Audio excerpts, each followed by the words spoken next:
All right, I'm here. I just got back. Hello? Hey, how's it going? So, what do I call you? Dark Conservatarian? Something else? Dark Conservatarian, I understand is a bit of a mouthful for everybody. You can either call me, well, preferably Dark actually. Just call me Dark. Darkcon. That's a pretty cool name. I like that. Okay, Darkcon. Cool. Right. It's the only thing that you haven't cringed about my channel, at least. Yeah. Well, we can get into that because you wanted to talk about your channels. You can call me Chud, by the way. Everyone just calls me Chud. Okay, so that's cool. Right. Cool. So Thought yeah, so. you wanted to have a debate. What do you want to talk about? What's going on? Well, like the main subjects that I want to talk about was our channel's content creation. Some other things kind of in related of what you said to me on that one live stream. You said like back in, what was it, February, March or something. And then we'll kind of segue into capitalism, and if we have time left, abortion could be the final topic that we go a bit into. Yeah, sure, Darkcon. No problem. I'm pretty happy to talk about anything you like. So yeah, go ahead. Let's start with our channels then. So to be honest, I've forgotten exactly what I said in that video. Okay. Sorry. What did you want to say? Did you go live yet? Yeah, I'm live. Yeah. Oh shucks, I haven't went live on my end yet. Okay. Well, Shucks. No worries. since you're kind of live on your end, there was like one question and one request that I wanted to make before I at least went live on my end, anyways. Okay. The Listen. one If you question- wait, just sorry, one sec. If you need to speak to me privately, I can mute my stream if you want. It's up to you. Yeah, one of them is kind of private. If you could mute your stream just for a Okay. moment. I'll mute my stream. Give me a sec. I'll be back in a sec, everyone.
Okay, so chat, we just unmuted.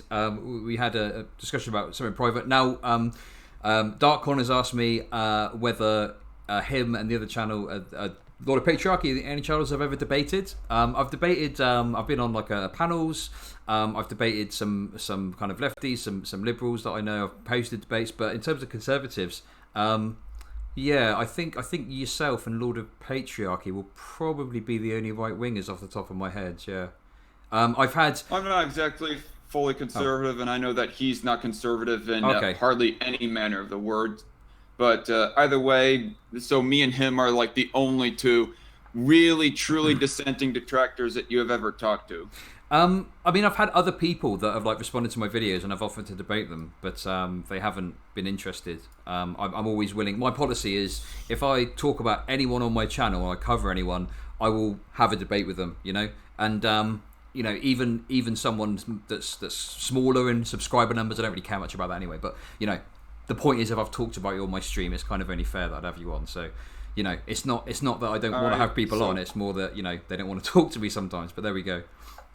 I gotcha. So the long and short of it is that yes, me and Lord of Patriarchy, aka War Corpses, who is formerly known as, are the only two detractors that you've talked to.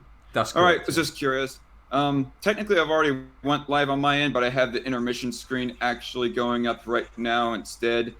Yeah, so I'm going to stop that, and then I'll and I think now everybody can hear us. So speak on your end, Chud. Hello, Darkcon's viewers. How you doing? Hope you're good. All right. So hello everybody, it's the Dark Conservatarian back with another live stream. This time not a news stream. I will be talking about the election and my afterthoughts of all the results and the allegations of voter fraud going on, but that is not going to happen until Tuesday. As today, I am debating a leftist Chud Logic here. I have his YouTube channel at least linked down in the description box below. And tomorrow, I'm actually not going to be doing a news stream as I typically do or am trying to do every Tuesday evening and Sunday afternoon. But instead, I'm going to be debating a right-winger when it comes to flag burning. But other than that, yeah, Chud, just introduce yourself rather briefly to my audience. Hey, Dark Content viewers, hope you're all good. My name's Chud Logic. I'm a streamer. I do mainly sort of entertainment content with a leftist theme. I'm a lefty personally. That's my sort of politics, which we'll probably get into. But yeah, I mean, you know, you can come to my chat as long as you don't break the rules and you know, throwing slurs around. To like, you can hang around and you can disagree with me. You know, if you're really lucky, I might shout at you if I get really angry. But other than that, it's a pretty chill stream. You should come and check it out sometime. All right. So the subjects that I thought, just to explain to everybody on my end, that the subjects that I had lined up for what we were going to talk about was, first of all, talking about channel content creation, and then we were going to get kind of increasingly dicey in the topics, because the second subject would be capitalism, and then the third and final one, if we have time, will be abortion. But typically I like to keep a little live stream debates and discussions, especially the one-on-one types, just 2 hours to make it sort of digestible. But yeah, as I have like a bit of a line of questions that I had, just to sort of clarifying some things and just asking questions to kind of railroad the conversation forward a little bit, Chud. That's fine. As long as it's turned into an interview, that's totally cool. You can ask whatever questions you like, but you know, hopefully we'll have a bit of backwards and forwards too. Right. It isn't going to be fully an interview, but just the first thing that I kind of want to clear up on, though, is in regards of Mr. Dapperton. Like, I'm just going to premise, for starters at least, that there are some of your opinions about him that I agree with him. I mean, I've been a long-time subscriber and listener and kind of a fan of his, even though I'm not a full-on ANCAP myself. But there was one comment in particular that I heard that you had made when in his first response video. I think it's his only response video that he's done to you, where you said that he was a child groomer, and I remember listening to your live stream reviewing Esso's live stream where he was like responding to Dapperton a bit, and you had kind of said in the opening of your own live stream there that you sort of retracted all the child sexualizing and sexual stuff in general that you've thrown at Dapperton. I mean, is that correct? Do you kind of retract the comment that you made about him being a child groomer, allegedly? Yeah, sure. Look, here's the situation, okay? I like to get a bit spicy. And look, I consider myself something of a comedian, okay? I like to be a bit edgy sometimes.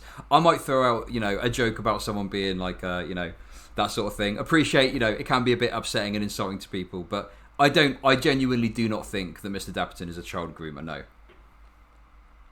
All right. Yeah, because I would... well, never mind. I'm not going to say what I just said right there. I mean, just in general, me personally, I think that comments about pedophilia, I mean, unless you have like serious evidence and making a serious allegation, I think that trolling along those lines is generally a good idea to avoid. I mean, unless you're going to like almost immediately afterwards say, no, just JK, I don't seriously think that the guy is this, that I lobbed at him and whatnot. And sort of out of curiosity as well. I mean, do you think you need to tell everyone when you're telling a joke about something, or do you think sometimes jokes are okay? If it's not an obvious sarcastic tone that you have, the most obvious of sarcastic tones that you have in your voice, I think it's a good idea in general because it'll help avoid drama in the long term of things.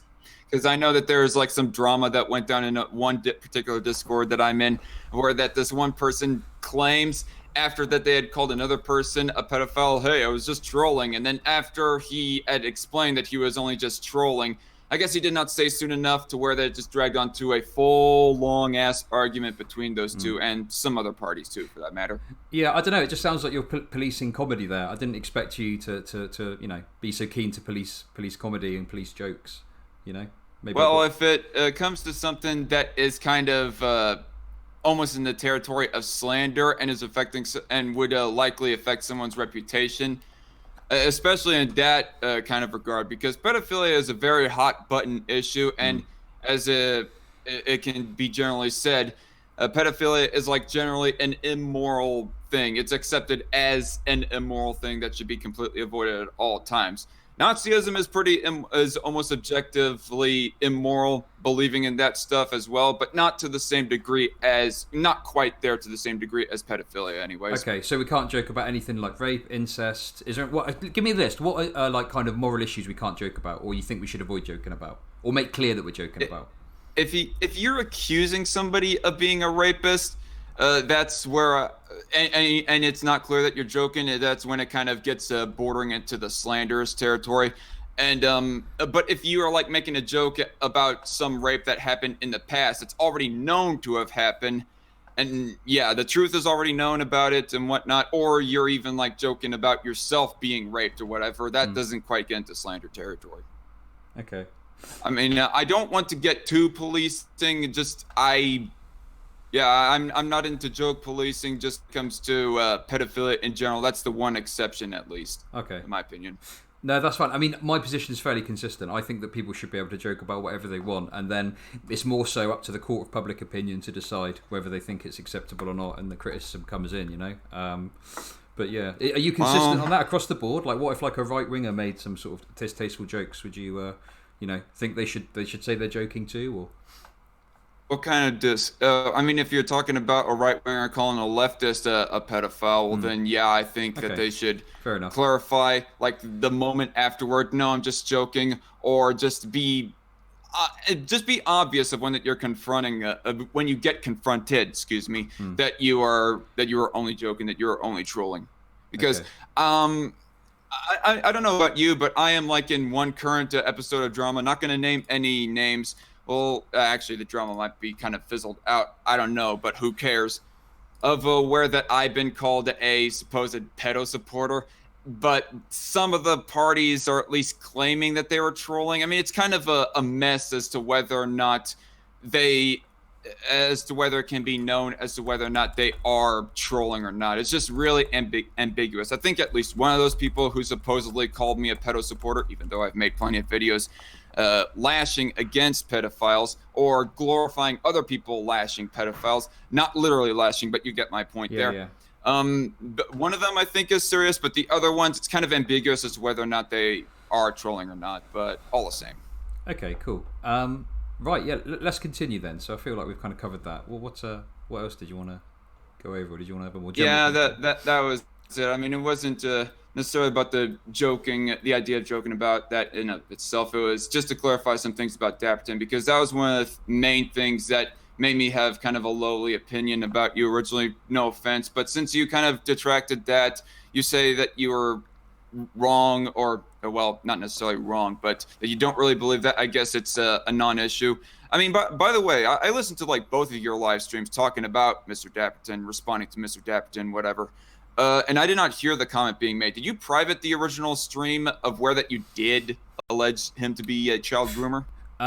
Basically, I want to make sure I'm correct. I don't.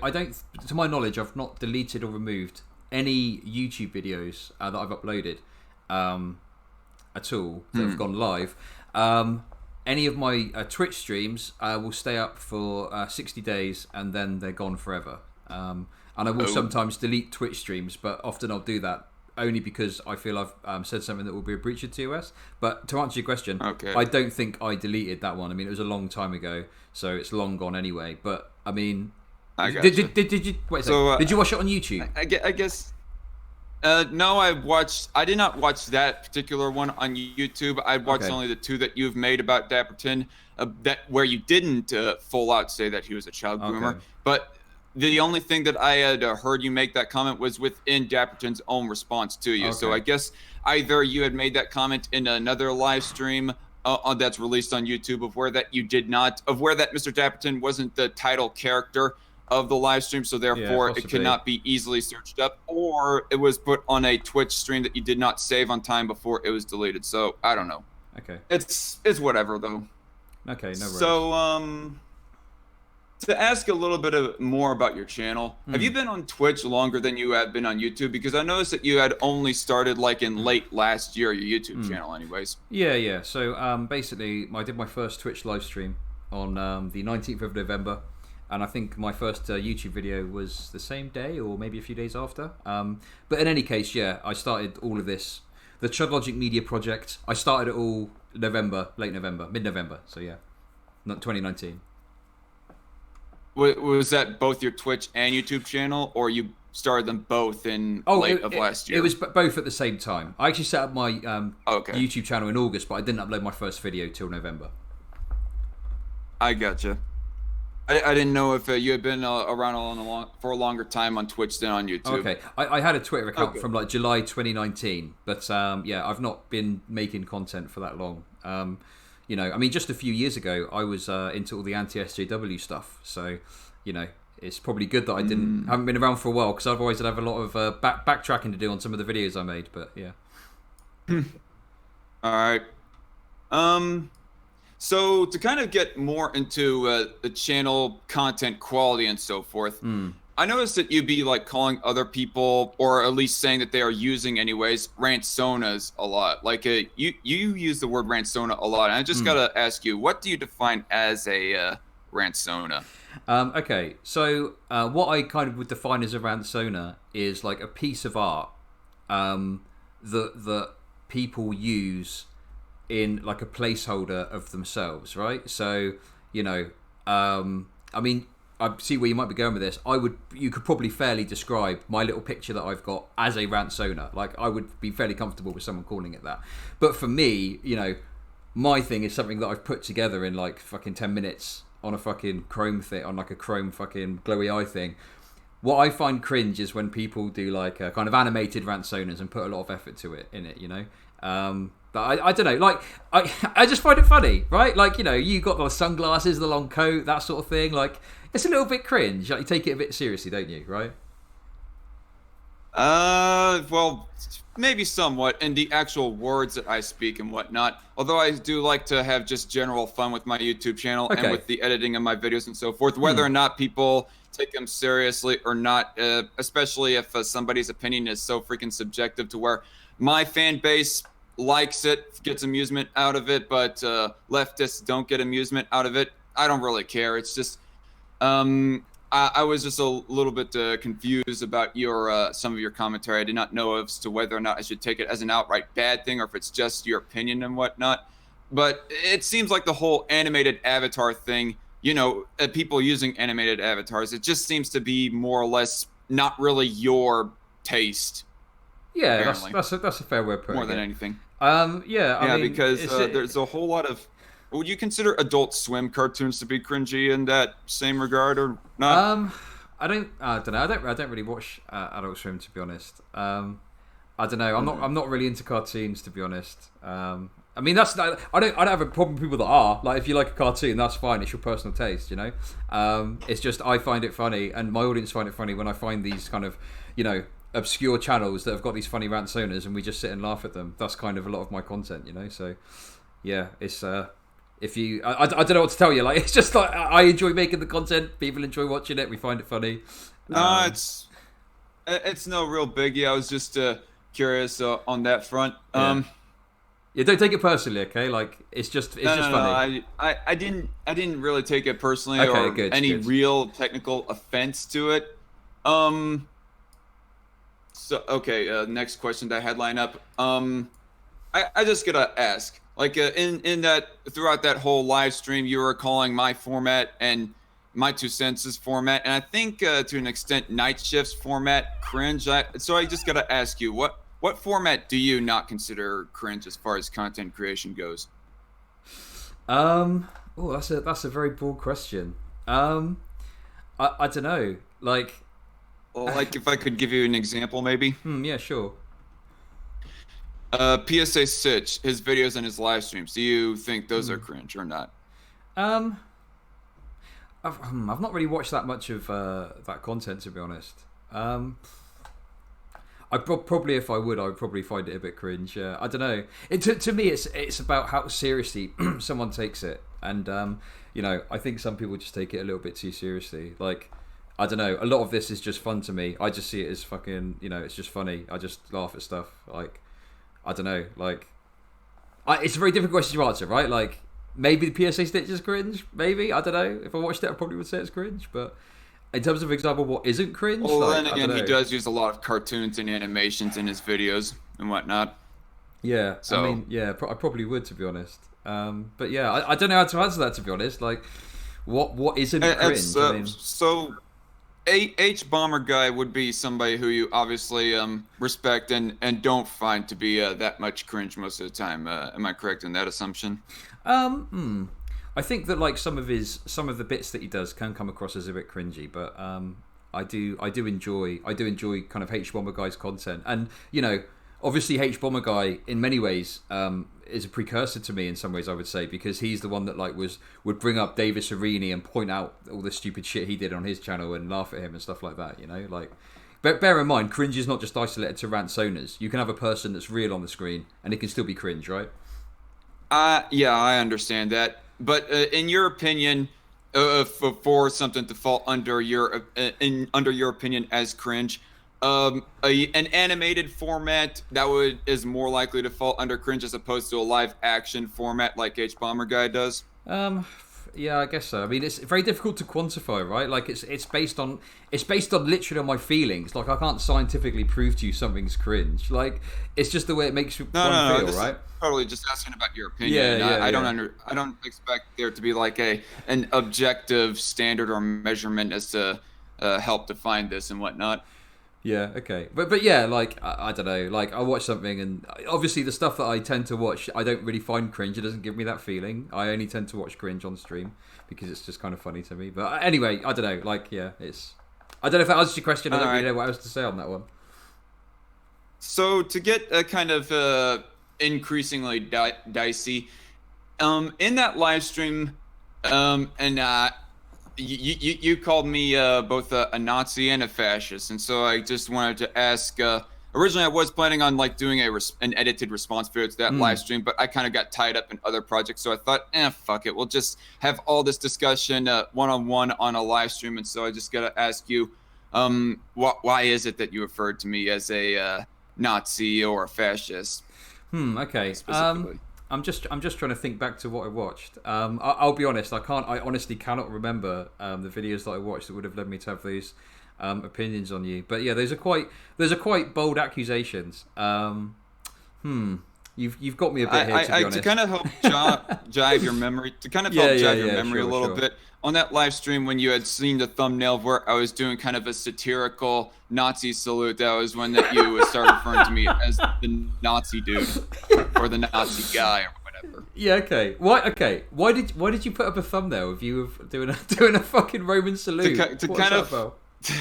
To kind of make fun of the person in question of the article that I was commentating. Okay. That was being highlighted in that video. Hang on a sec. Wait. Video... Did you make clear that thumbnail was a joke?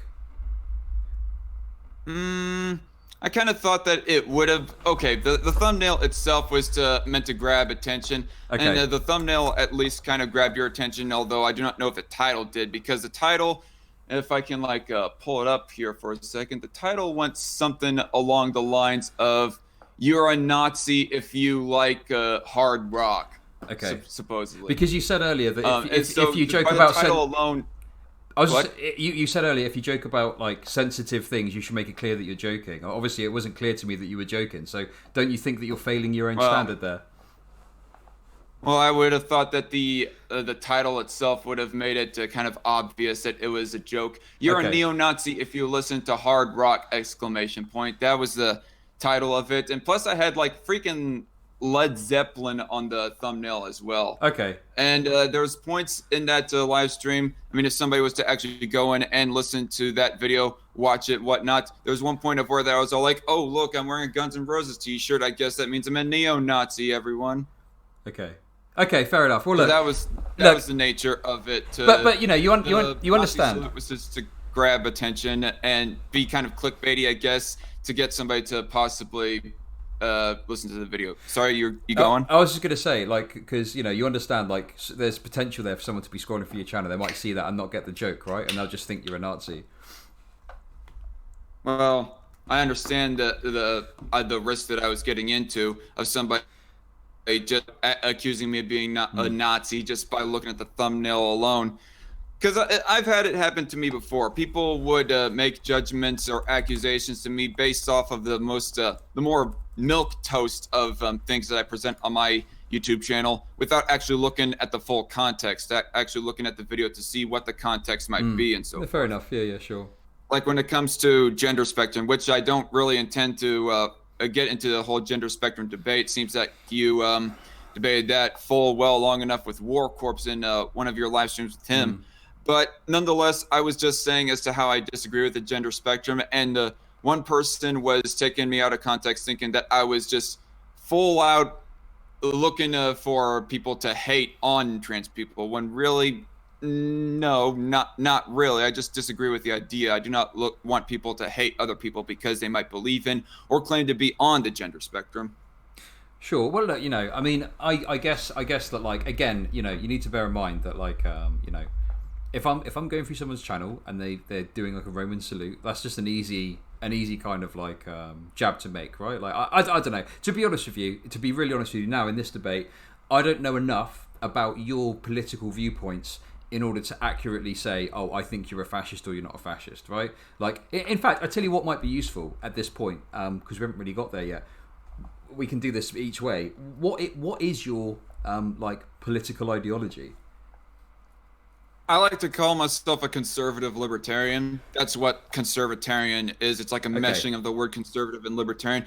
Primarily, I'm a minarchist libertarian. That's like a step up from being an ANCAP. But there are some toleration, some kind of compromises that I have between normie conservatism and libertarianism. One of the main things being abortion would probably be the biggest thing that would make me considered as a conservative in that regard. But when it comes to sex rights and drug rights and so forth like that, I am heavily libertarian in that area. And when it comes to also to flag burning, because I made a response video to Mike Knowles, who is cheering on the idea of putting forth a flag burn ban, and I was like, no, don't do that. I mean, I hate flag burning myself, but you banned that kind of goes well against free expression. So yeah. So you pick and choose which aspects of liberty you want to support, is that right? Basically, although I will still say that there is a libertarian argument to be made against abortion, but we'll kind of get that on the more towards the end of this live stream. Okay, cool.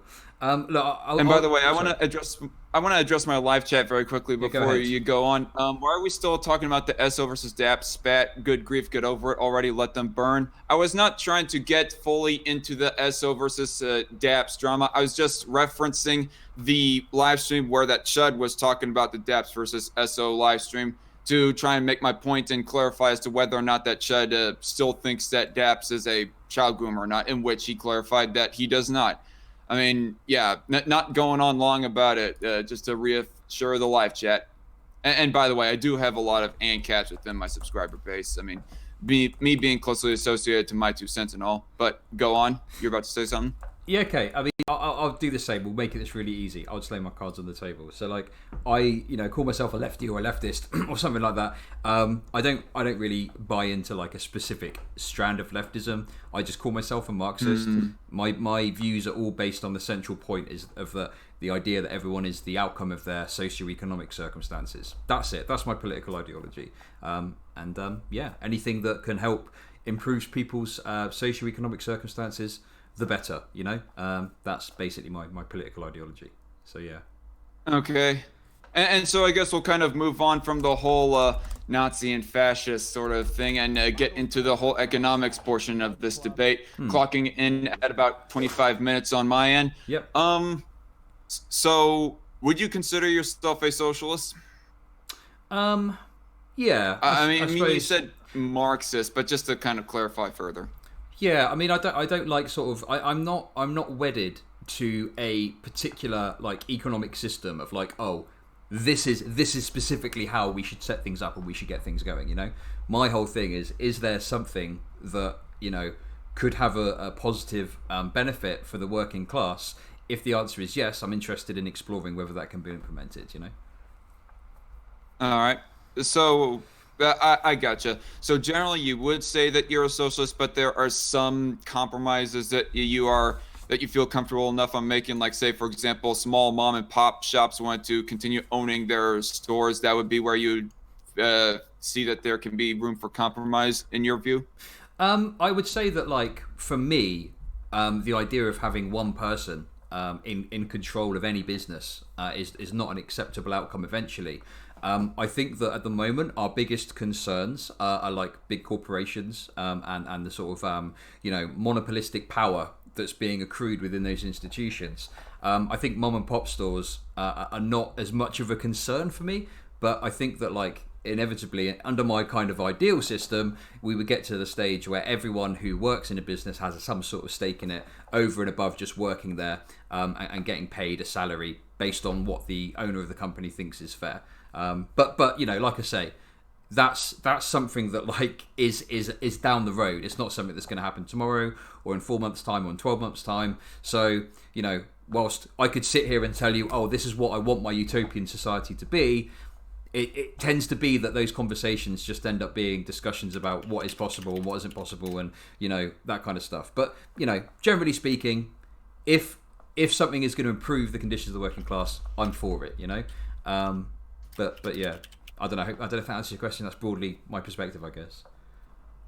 All right. I would say that just to kind of clarify the extent that my libertarian beliefs go. My libertarian beliefs also sort of extend not just to the social side of issues, aside from abortion. If people really want to use that, the more traditional or conventional way of thinking, that being against abortion, legally against abortion, is not really that libertarian. But semantics aside, though, I also extend my libertarian beliefs on the economic side as well, in that I believe in private property rights. And if a person is going to start a business and they buy a piece of land and they use that for their business, and they start voluntarily hiring people to help run their business, and they grow off of that, I believe that they have a full-on right to that private property, as long as they did not forcefully coerce somebody via like any violent or threat of violence sort of means, Okay. like holding somebody at the gun or chain and whatnot. Okay. Well, the first thing I think is there's a big oversimplification there, and there's not taken into account some of the other factors that come into play in terms of people owning land, people owning businesses, inheritance, capital investment, things like that. But one thing I just want to sort of push back on there is this idea of not coercing anyone, right? Because under like a pure capitalist system, that is inherently coercive, right? Because people would need to work for someone in order to earn money in order to feed themselves. That's inherently coercive, is it not? No, I don't think so, because it's more like the natural circumstances they are put into. It's not like there is some individual what do you mean by or some natural entity that is holding them at gunpoint that they have to work for one or any particular business. Wait, okay, what do you mean by natural circumstances? What do you mean by that? By natural circumstances, I'm meaning obviously people will just naturally starve if they do not work for it in some sort of manner, Well, be it that they work for a company or otherwise. well, no, people for one starve. thing. People starve because they don't have any food to eat, not because the work's got nothing to do with it. If you give someone food, they won't starve, right? Like, that's fairly straightforward. Work's got nothing to do with it. How do you think humans survived before the concept of work as we know it existed? Not working is one of the contributing reasons as to why that a person could plausibly starve. I mean, if they don't work to earn some kind of a living so that they can purchase food and whatnot. Right. I mean, yeah, so a person can be freely provided food, and if somebody does, freely of their own will provide someone else food, well then fine, cool beans. But how does that generally person get the food to give to them then? They have to work to get the food as well, don't they? So they work themselves, yeah. Yeah. So no matter which way you cut it, there is some coercion going on. Someone in our current system has to work in order to provide food for themselves or for others who say can't work, right? Like, what happens if someone doesn't work? No. What? Yeah, under your system, right? So you say that are you like a small government conservative then? Is that right? Yeah, more or less. Okay, so I presume that you would abolish welfare or severely reduce welfare. Have I got that right? Or you can correct me if I'm wrong. That's the abolishing it is the ideal, but reducing it is the short-term goal, at least. Okay. Like, for example, I don't want somebody, if they are going to be just willfully and intentionally lazy to where that they don't go looking for any work at all to be a contributing member of society or to anyone's life at all, to be just leeching off of the public welfare system. Like, if to clarify, if you're like sick or elderly to where that you can't work, that's a little bit of a different circumstance, and I am for somewhat of a compromise, or at least in my point of view, I can somewhat compromise on that, at least in the short term. But ideally speaking, yeah, I don't believe that anybody has a right to someone else's goods or services, in which indirectly, in a matter of speaking, with welfare, somebody is providing into that pool of money to be feeding everyone else. I think you get what I'm trying to say there. I think so. Okay, so just to clarify, if someone's too old to work or they're sick, say they're disabled and they can't work, what should happen with them? Social Security. Well, actually, Social Security is a thing. Wait, hang on. You said you wanted to abolish opt out of Social Security if they want to. You said you wanted to abolish welfare. That was the ideal, right? And then I've asked you, how do we deal with people that are disabled and too old? You said Social Security. So do you want to abolish welfare or not?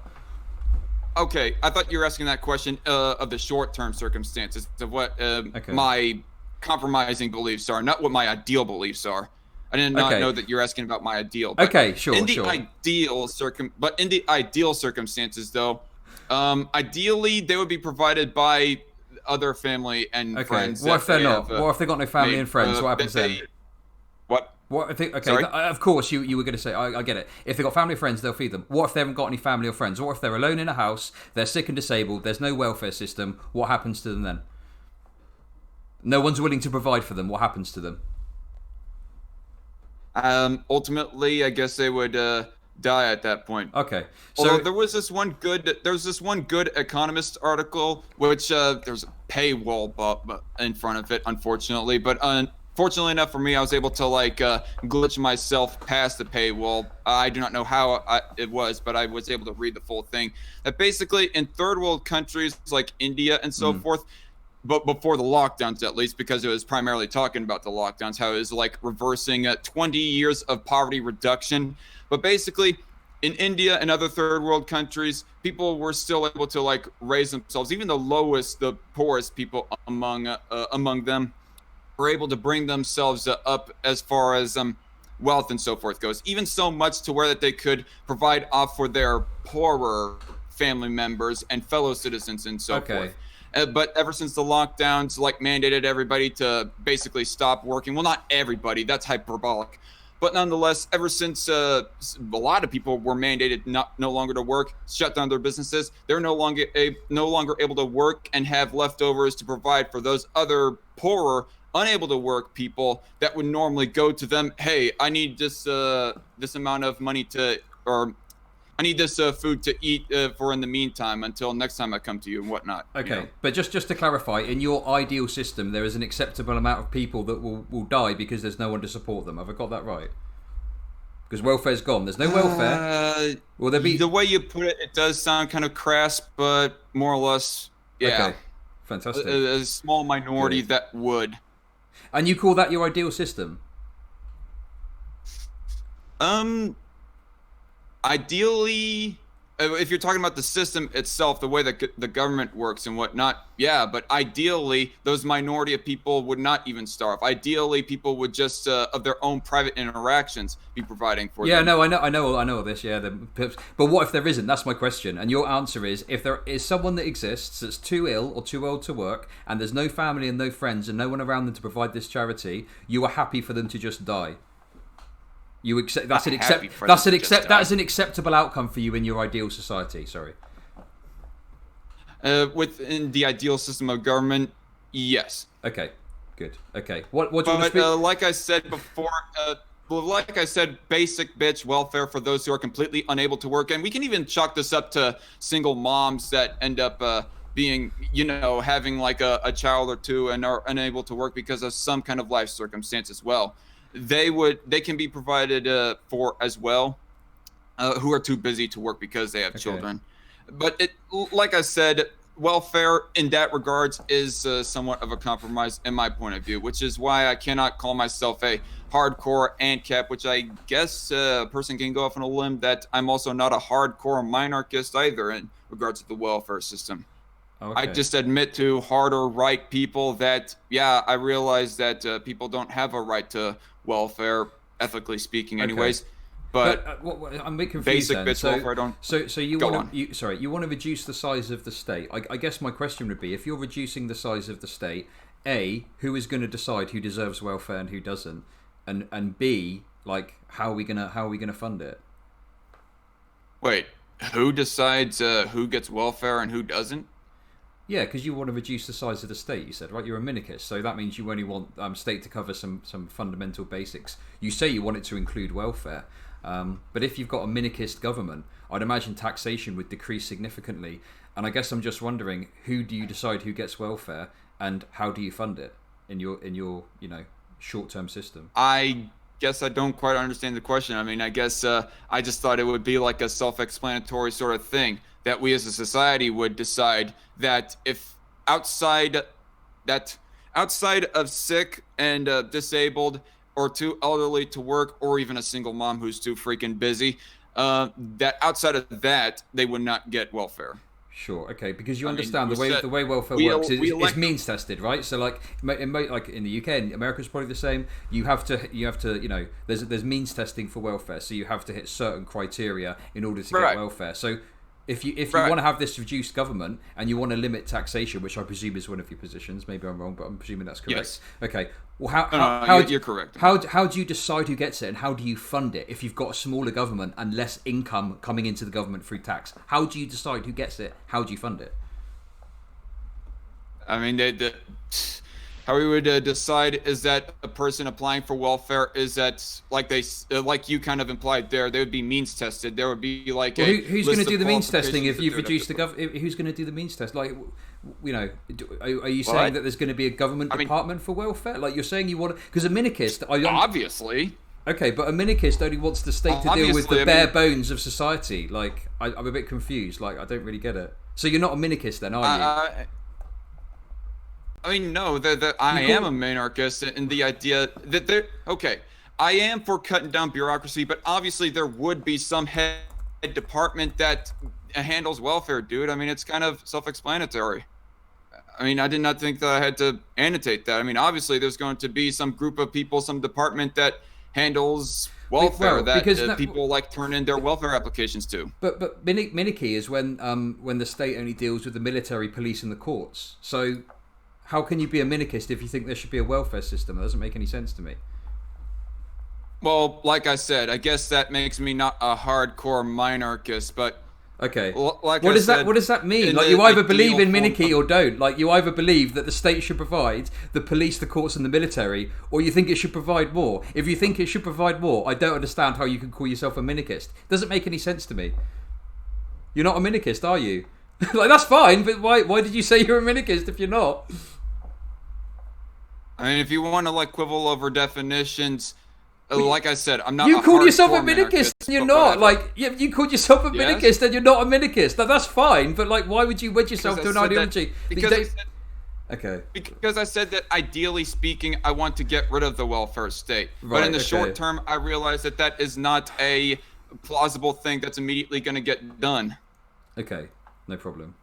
Okay, anyway, so in any case, hopefully eventually we can get to the minarchist state and we can have a bunch of old grannies and disabled people dying in the home starving of hunger. Sounds fucking great. Sign me up. Let's go. Okay. It's not going to be a perfect world, but in an imperfect world, obviously, there is going to be even just a super minority, even if people are so well enough that they can take care of the other people who are not as well off, that are more likely to die. There are still going to be those other people that are not attended to Okay. by the more well-off citizenry. Listen, look, I'm ribbing you a bit, okay? Listen, I'm being a bit mean. Listen, okay. Fair enough. I just think like for me, the reason I'm talking about this is like I don't know. I just find it weird when people buy into these like these ideologies. They really wed themselves to them. Like I don't know. I just don't really do that. But it's just interesting to me that people wed themselves to an ideology, and when you talk about it, they don't even really believe in some of the fundamental principles of it. I don't know. It's strange to me, but.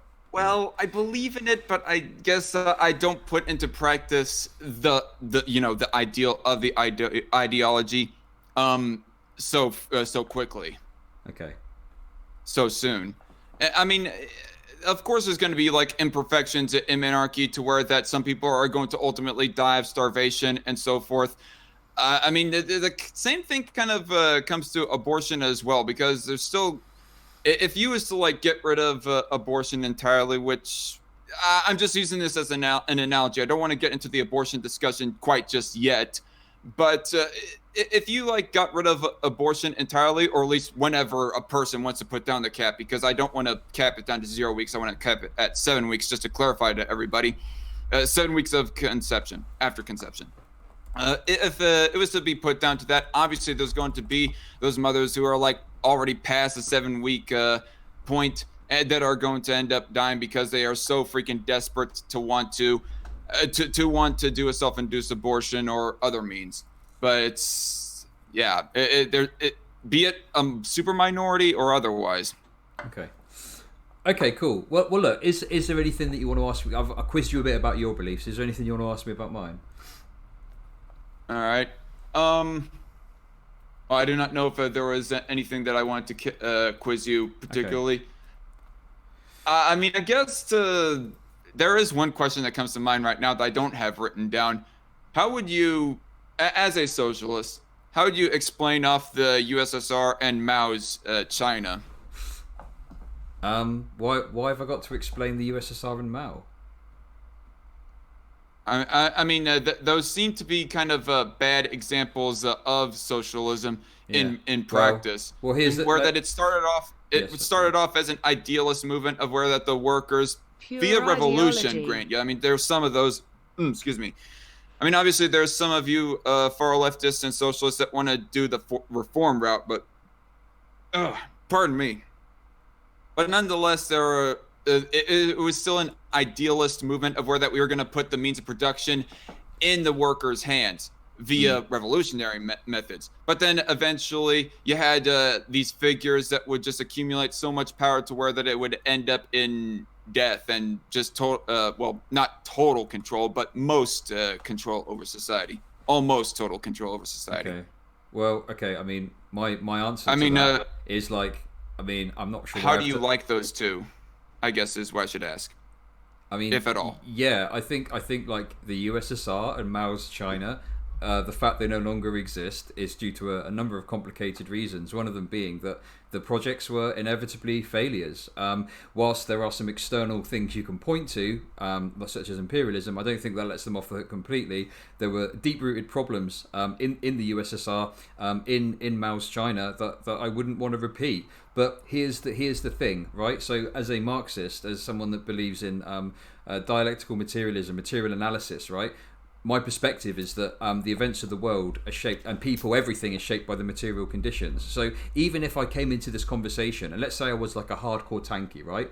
And I was like the fucking, let's bring back the USSR. It would be like scientifically impossible for me to create another society that is like the USSR, because no country really exists today that has the exact same material conditions as the USSR. So it's a moot question anyway. So, my answer is, not only do I not want to repeat the USSR, it wouldn't physically, be possible, philosophically, it wouldn't be possible for me to do it anyway. I realize that there's not going to be the same resources available, but I'm talking about the models of how them societies ended up as, in which that they seizing of private property, and almost completely anyways, to where that virtually is non-existent. And then both societies had to revive some of their private sector business.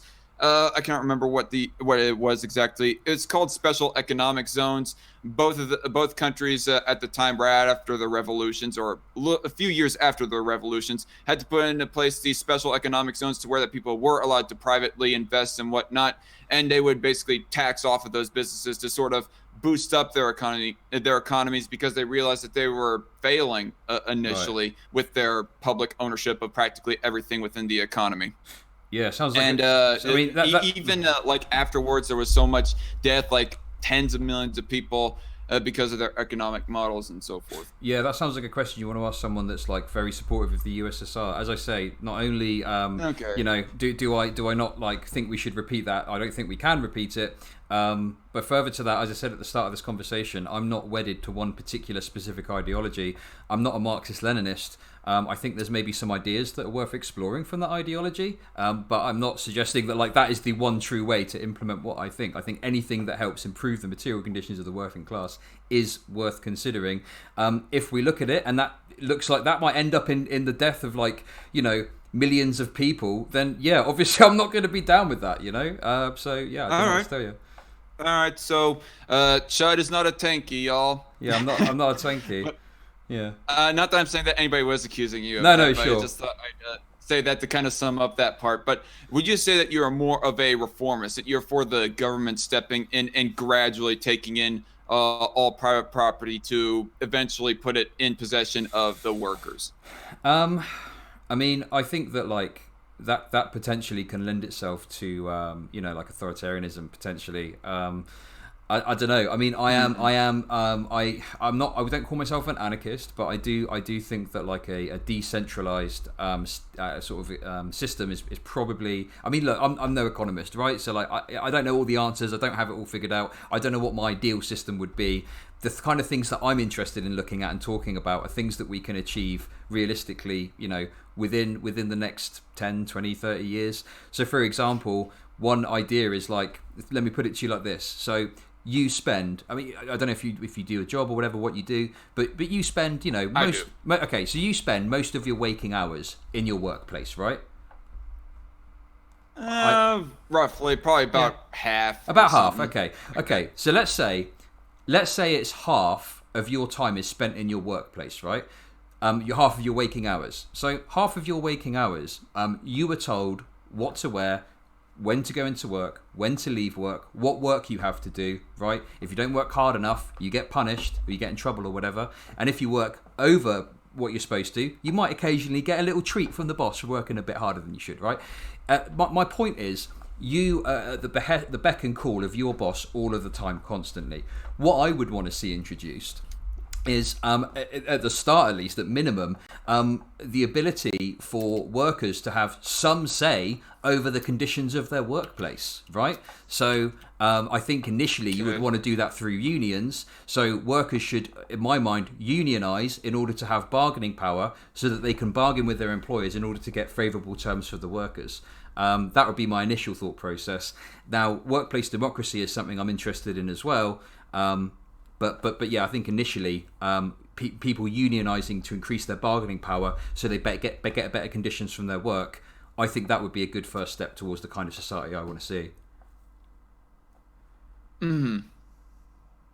Sorry, I'm just writing down something from the chat right now to save for later. That's fine. I just want to ask a question. Do you think it would be good if workers had a say in how their workplace works? I think it's not really my place to determine. I mean, I don't know. Honestly, I don't know precisely if it's better for a business to be owned by a single person or by the entire collective of people. Sorry. I'm not talking about whether it's better for the business. I'm talking, do you think it's better for the worker if they could have a say in how their conditions are at work? I'll say not necessarily, and I'll explain that a little bit later, but there was kind of a question that I wanted to ask kind of in relation to what you said a little bit earlier. Sure. So you're not a revolutionary, as you obviously laid out, and as far as reformist type... Look, okay, I think... Okay, my question for you is this. I mean, I'm a Marxist, so like inherent within that ideology is the concept that you cannot achieve the society that is just for the workers without... a massive upheaval of the system as it exists. So, you know, I don't like calling myself a revolutionary because it seems kind of larpy, but, you know, I do think that is true, and I think that there would need to be a mass upheaval of our current mode, our current economic system and stuff. My point... But the thing is... I mean revolutionary as in the violent means, not revolutionary as in avoid people that colloquially use it for Bernie Sanders and his movement. That's not what I'm meaning. So you don't consider yourself a revolutionary in the Marxist-Leninist tanky sort of definition of it. And I don't know. You seem to not really give me a clear answer as far as the reformist side of it, but just to kind of let me answer it. Ask the general question though. How would you attain your brand of socialism? Well, like I say, I don't have a brand of socialism that I'm looking to attain. Like I just want anything that's going to help the working class, right? Now, the point that I'm making is that my sincere belief is that the ruling class, the capitalists, the politicians, right? They are in a position of power and they're not going to want to give that up willingly. Now, I'm not necessarily saying revolution is in, oh, everyone should take to the street with guns. Like, I don't, that is a last ditch effort, if there's severe repression, stuff like that. It's complicated, but broadly speaking, the idea of a violent insurrection against the government is scary. It's not something that I really think, we should be putting at the forefront of our conversations, I think that Well, at least you and I are in agreement of that. Yeah, we sure. I think that you should use the mechanisms of power that exist as best you can. I think you should vote. I think that you should vote for the policies that are going to benefit you. And I think that not every revolution has to be violence in the streets and stuff like that. There's examples where right. There's examples in history where it's not necessarily been oh, we're going to kill all these people or that people. I kind of reject that kind of side of it. It's about how can we use what we've got to get what we need, and if we can't, what do we do instead? And I don't necessarily have answers for those questions. I don't know if that's answered your question or not, but that's broadly my position. Okay, I think I get some kind of idea, but to sort of give the kind of rundown, from what I got from your whole spiel there, am I correct to assume that unions would be one of the methods? Unions kind of sort of uncoercively forcing the hand of managers to operate their businesses in a different sort of way that you find more ideal? Yeah. Unions would be one of your answers? Yeah, because think of it like this, right? Think of it like this, right? If, let's say tomorrow, every working class person, so what I mean by that is every person that has to sell their labour to survive, right? If every single person put down their tools and said, we are not going to work any longer, right? That's it. The system's fucked, right? Because without us, putting our bodies into the gears and making them grind, it all falls apart. And that's, look around you. Look at what's happened with coronavirus. People haven't been able to go to work. The system's fucking, creaking under the pressure of it all. So, the point is that, they need us more than we need them. So we should have a very big seat at the table to decide how things go. That's my perspective. Mm-hmm. So another method, just to kind of go down the laundry list of how to attain not the exact ideal, because you do not have an exact idea of how that you want society to be, but for it to be roughly more like what you roughly want. Redundant use of my words here, but nonetheless, another idea would be taxing the rich more, or increasing taxes in general more. Yeah, I think that in order to fund something that I believe in, for example, everyone should be provided essential healthcare at the point of service. You would, within our current system, you would need to tax the rich more to fund that. There's one thing I just want to point out to you. I don't know if you've heard of this before. There's something in sort of lefty theory that's called capitalist realism. Okay. Now, what this is essentially all of us are born into a capitalist society, and through our lives we're socialized to think that capitalism is based and all this stuff, right? So all of us are in positions where we perceive capitalism as being the only kind of economic social paradigm that works and can ever work, right? So the point I would make kind of there is that just because we don't necessarily have answers to certain things doesn't mean it's not viable. It's just that maybe we haven't thought of it yet, and we're all trapped thinking that capitalism is the only way to run things, unless you sort of challenge that, So capitalist realism is often something that's very difficult in these conversations, because I presume that you probably believe that capitalism is the one best way to run society, right? No, maybe I'm wrong. Basically, yeah. Yeah. Okay. No. You got that might be an oversimplification, but basically, you got that right. Yeah. Okay. And look, I'm not saying this isn't a slight on you. This is something that everyone has, and it's like we all have got to try and work to break out of it. But it's difficult because we're socialized through a whole life. Think about your schooling, think about your work. We're pitted against each other. We're told the best succeed, the best thrive. You've got to work hard to be the best and stuff like that. Now that is kind of opposite to what I believe, and that's where the Marxism comes in, because my perspective is that everyone is the outcome, like I say, of their socio-economic circumstances, right? It's like tell someone with no legs to run 100 meters in 9 seconds. They can't do it. It's like that, very simplified, but on a broader scale. So expecting someone to just get a good job, set up a business, 5-head, like that doesn't really work for me because of the way that I view the world, if that makes sense. Yeah, roughly. Sorry, I'm going back and forth as far as no, it's fine. Listen, goes, I'm going a bit all over the place. Please, if you want to ask anything, or you want to confirm anything, or you want to challenge me on anything, please do. No, I got it. Yeah, I'm just looking at the live chat here, and I just want to say very quickly, I'm addressing this more specifically myself, and you don't have to necessarily address it. One of my chat commenters says, Techno1200 says, Chud, in your perfect society, would there be gulags? And I think it's safe to assume no, since Chud doesn't exactly agree with the USSR or Mao's China. Nor is he a Marxist-Leninist. Look, I can very easily answer that if you want. Okay, no problem, easy peasy, right? So my whole every element of my worldview, of my belief, stems at the fact that everyone, without exception, is primarily the outcome of their own socioeconomic conditions. So by that logic, a criminal is not like an inherently bad person that should be punished, right? A criminal, due to their circumstances, has ended up committing a crime. So any removal of them from society should be wholly focused on rehabilitating that individual so that they don't commit crime anymore, okay? So if you've got someone that's committed a murder, for example, right, that's obviously a very bad thing that they've done, but any taking away of society should be purely to keep the rest of society safe, not to punish that person, right? So gulags don't really work for me. I don't really like the gulag model. I think that any removal from society to rehabilitate should be done in comfort, so they're in the best possible conditions to grow and thrive, and hopefully they'll rejoin society.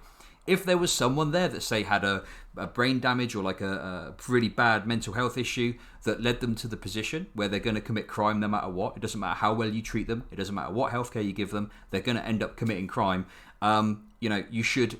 It's not a gulag, but obviously you can't have someone that's got this really dangerous proclivity to commit crime out in society. So you unfortunately do have to remove them from society, but not in a position where they're like in chains, breaking rocks. You give them the best possible life that they can, outside of being able to harm others, but it's comfortable and they can live out a life, without harming others. That's my answer to the gulag question. All right. So to kind of expound on your whole spiel right there. Do you think that there's any point that a person cannot be rehabilitated? Because obviously I agree that if a person commits one murder, or I agree enough anyways, that they should not just immediately be put to the death penalty or whatnot. But if they commit more than one, if they commit like dozens of murders within a single incident, it kind of shows a sort of such a moral bankruptcy to where that they are beyond rehabilitation. At least that's my opinion anyway. So okay. I just want to ask you, is there any point to where a person can't be rehabilitated? Well, the question to ask about the serial killer is, why are they a serial killer? That's what you need to get to the bottom of, okay?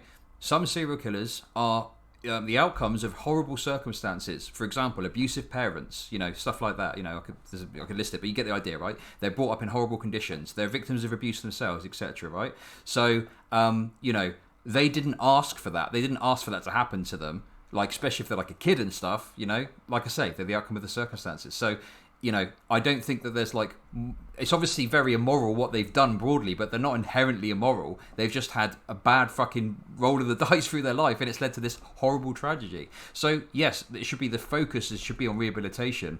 If there's someone there that has had such severe issues that their brain has become like damaged, or let's say that they're born with like an issue, I don't think it's particularly moral to like put them down like a dog. Again, it goes back to my example. I think they should be removed from society where they can't cause harm, but in the best possible conditions that we can manage so that they can live out an existence without harming others. That's. Do you not think that there is like an aspect of free will to somebody's decision to commit a murder, though? I'm not. Free will is to me a bit of an illusion, right? Like, as I say, it's, okay. You know, but this is what we're probably going to fundamentally disagree, right? Because to me, free will is like kind of an illusion, like it's something that we think we have, but in reality, our whole pathway is more shaped by our circumstances, right? You know, it's I don't know, like that's kind of my position on it. It's yes, there are obviously like decisions that you can make within your life that can have an impact and stuff like that. But firstly, I think that pales in comparison to the broader journey that you take. And secondly, I'm more interested in talking about systems and how to improve systems to improve people. Because even if we agree that one individual can make better choices, well, what do? I go and speak to someone and try and convince them to make better choices? That seems like a massive waste of time. Surely you'd be better off changing the broader system to change people for the better. One quick example of that, I don't believe in giving people healthcare because it's the right thing to do, or I'm a nice guy for thinking that. It's because my belief is that if people have healthcare, the best healthcare available, and it's free at the point of service, they will be better people. That's my perspective on that. I don't know. I guess that's where that the fundamental disagreement is, and that we won't be able to go much further. And obviously, I'm not a philosopher that can make the sophisticated philosophical. Oh, no, neither am I. Look, I'm not a fucking philosopher with free will either. Okay, so listen, don't think that. Look, I'm not. Fucking, no, I did not really get that impression either. This philosophication shit, like, nah, fuck that. Okay, we can talk about. I mean, we can talk about something else if you want. I mean, whatever you want to talk about. But you know, if there's any questions you've got, if there's anything you want to push back on, it's fine. I gotcha. Yeah, I guess that's just where the fundamental disagreement is, again, when it comes to rehabilitating somebody, because I do believe that there is a certain line to rehabilitation, but there is a certain point of where that is completely of somebody's own free will.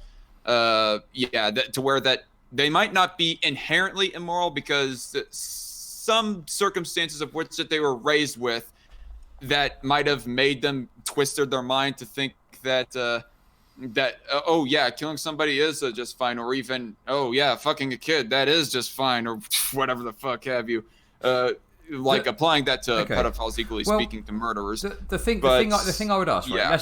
So you're saying someone decided to murder someone, right?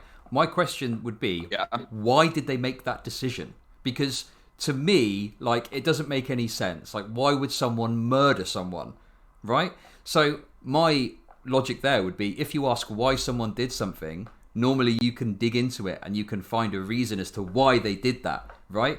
So it becomes less of a, oh, they just went and they just were like, oh, do you know what I'm going to do today? I'm going to make the free will decision to go and murder a motherfucker, right? It becomes more a case of, okay, actually, they had this mental health condition that led them to do that, right? You know, their wife cheated on them, so they murdered them. That's bad, don't get me wrong, but it's answering the why they did that. And why did they decide to take that action off of the fact that their wife murdered them? You know, you get down this route of trying to understand why people do things, rather than just judging them for what they've done. If I may interject, you may have a little bit of a point when it comes to mental illness, but when it comes to, say, somebody's not mentally ill, they're just hurt, like, say, in a love triangle, like you mentioned with the whole wife cheating thing. I mean, yeah, the whole wife cheating thing is bad, but does it really justify outright killing the person that has cheated on you and whatnot? No, it doesn't. No, I'd say who gives a fuck about their incentives as to why that they killed that other person? All they did merely was just... to a certain extent, hurt their feelings. But go on. Let me explain this in a bit more detail. Okay, so here's the issue with that. So, in the crime of passion, right? A man finds his wife cheating on him and decides to murder his wife and the person, right? Now, what I would say is, why did they cheat on them? They didn't just go, oh, okay, they're cheating on me, I'm going to murder them. What I would argue is that society sets us up to, one, put certain types of relationships at the forefront of our psyche. So we are led to believe that, like, a man and a woman getting married is the one best way to have a relationship, right? Add on top of that, the way that society treats men. They expect us to be masculine. They expect us to be strong. They expect us to be stoic. They expect us to, not be emotional, to just bottle it all up and just get on with it, right? These sorts of things within society affect men, and that then leads to men, finding someone cheating on them, that's what leads them to then commit that crime. It's not that they thought, I'm just going to kill this person. There's a lot of societal influences and factors that are having an influence on that person that leads to them then committing that crime. That's what I would say to that. I don't see as to how that if there's like all these things contributing as to like different types of information that they are getting to sort of make them come to this conclusion. I do not see as to how that all these contributing things contributes to how that it's not like a completely their fault as to why that they decided that they are going to kill another person. Yeah, sure. This might be where the sort of free will thing kind of comes into play of where that you and I are going to fundamentally disagree. A person decided to take their own personal problems out onto someone else by slitting their throat or whatever. Yeah, sure, and that's a terrible act, and obviously I stand against that, you know. But my thinking is that, like, you know, what you're thinking of there is after the fact. So they've done it now. You've got to try and punish them or do whatever to stop them doing it again. You know, some people praise the death penalty, etc. You know, and so on. My idea is like, and it's a much bigger project, and it's not as easy an answer as, oh, we can just imprison them, right? It's how do we change society to diminish the chances of these things happening? Because even in the most ideal systems, there'll probably still be these things that happen, right? But it's about trying to reduce the chances significantly of these things happening in the first place. And I think that if we, you know, for example, change the way that like men are treated, and we change the pressure on men to act in certain ways and to be very, machismo, and to be aggressive, and to be like, oh, this is my woman, and all this kind of shit, right? Putting it simply, I think that could have a big impact on that potentially. I don't know. That's my thought process on it. So I'm paraphrasing you, obviously. So your conclusion or your belief is that we should like reduce some of the things that are happening in society that is making somebody want to be incentivized to want to commit some crime or whatnot. Yeah. I mean, yeah. Oh, excuse me. That's all fair, well, and good. Oh, sorry. That's okay. I'm drinking a Monster here, so I'm feeling a little bit gassy here. So my bad. But anyway, I mean, that's all well and good, but ultimately, I think what we can do to sort of mitigate those sort of circumstances can only go so far until we start negatively affecting other people. Like, for example, poverty, or even poverty, for let's say, for example. Yeah, I'm trying to like find the exact way to articulate. It's fine. Don't worry. There's no rush. A person commits poverty because, or commits a crime because they are not getting fed, because they do not have money or to buy themselves food or any of those other life essentials. So they decide to take their own problem completely out on someone else and rob them or kill them or whatever else have you. I mean, we can do what we can to mitigate that, but I just don't believe that we should be like doing stuff that comes at the expense of other people, be it we absolutely tax the crap out of everyone, or we sort of regulate businesses, people's privately owned businesses, so that they ultimately don't fall into poverty as easily, be it a higher minimum wage, let's say, as a stark example of what I am more against. I was kind of a little bit imprecise and all over the place with my analogy and example. I think I understand what you're saying. So what you're saying is, you know, you don't want changing society to like impede on a person's personal liberty or whatever. Basically, is that the argument you're making? Right. Okay. Cool. Well, yes. The thing is I think this is again going to be an issue because, you know, I see. The fact that like a mega rich billionaire CEO, right, can, you know, enforce these terms on someone. Essentially, you must work for me, or, you know, you can go and work for the other billionaire down the road, or there's that billionaire down the road that you can work for down there. Well, it will be much of the same if we're honest, right? I think that there's an inherent, lack of respect for the liberty of the worker when a billionaire dictates. You know, I say the billionaire. It's not the billionaire directly saying to it, but through his company, I mean, through his managers, through his senior management team, etc., through the structure of the company, is essentially saying, you must come in and work these hours, you must do this work for me, you must do this much productivity, and if you don't, you know, the way society is set up, unless the government helps you, you will starve. Like, I think that is inherently an issue of liberty as well, right? Like, you think that you think that a person firing another person and telling them to go ahead and work for someone else down the road or whatnot, that's an impediment on that former employee's liberties? well, it is inherently, because as I said before, within the system that, well, I mean, fortunately we do have some sort of welfare system at the moment, right? So, there is still the option of people can rely on the government for some sort of support, but like under my system, it would ideally be broadened further. But in any case, there's still something there at the moment. But it strikes me that the system that you're advocating for is like, I mean, I know you're saying there would be welfare at the start, but then eventually it would go, and then we're just reliant on charity for people who, get fired or can't find another job or something like that. I don't know. I think what I would kind of say in response to that is that I would heavily disagree that it's not an impediment on their liberty, because a person does not have a right to be paid for and working for someone else. If a person denies, no, I don't want you to be working for me, no, I don't want to pay you for any work, I don't want you to work for me at all, that employee who's being denied by that other person work of any sort, they don't really have a right to be working for that person, or much less getting some sort of practical good from that other person. I mean, I would agree with you in principle if we lived in a society where someone had a guaranteed bed to sleep in, food in their belly, their basic needs met, so they could at least survive at the very least. If someone ends up firing someone, but they can still go home and comfortably sleep in their bed and not be worried about getting kicked out. They got something to eat in the fridge. They can go cook something.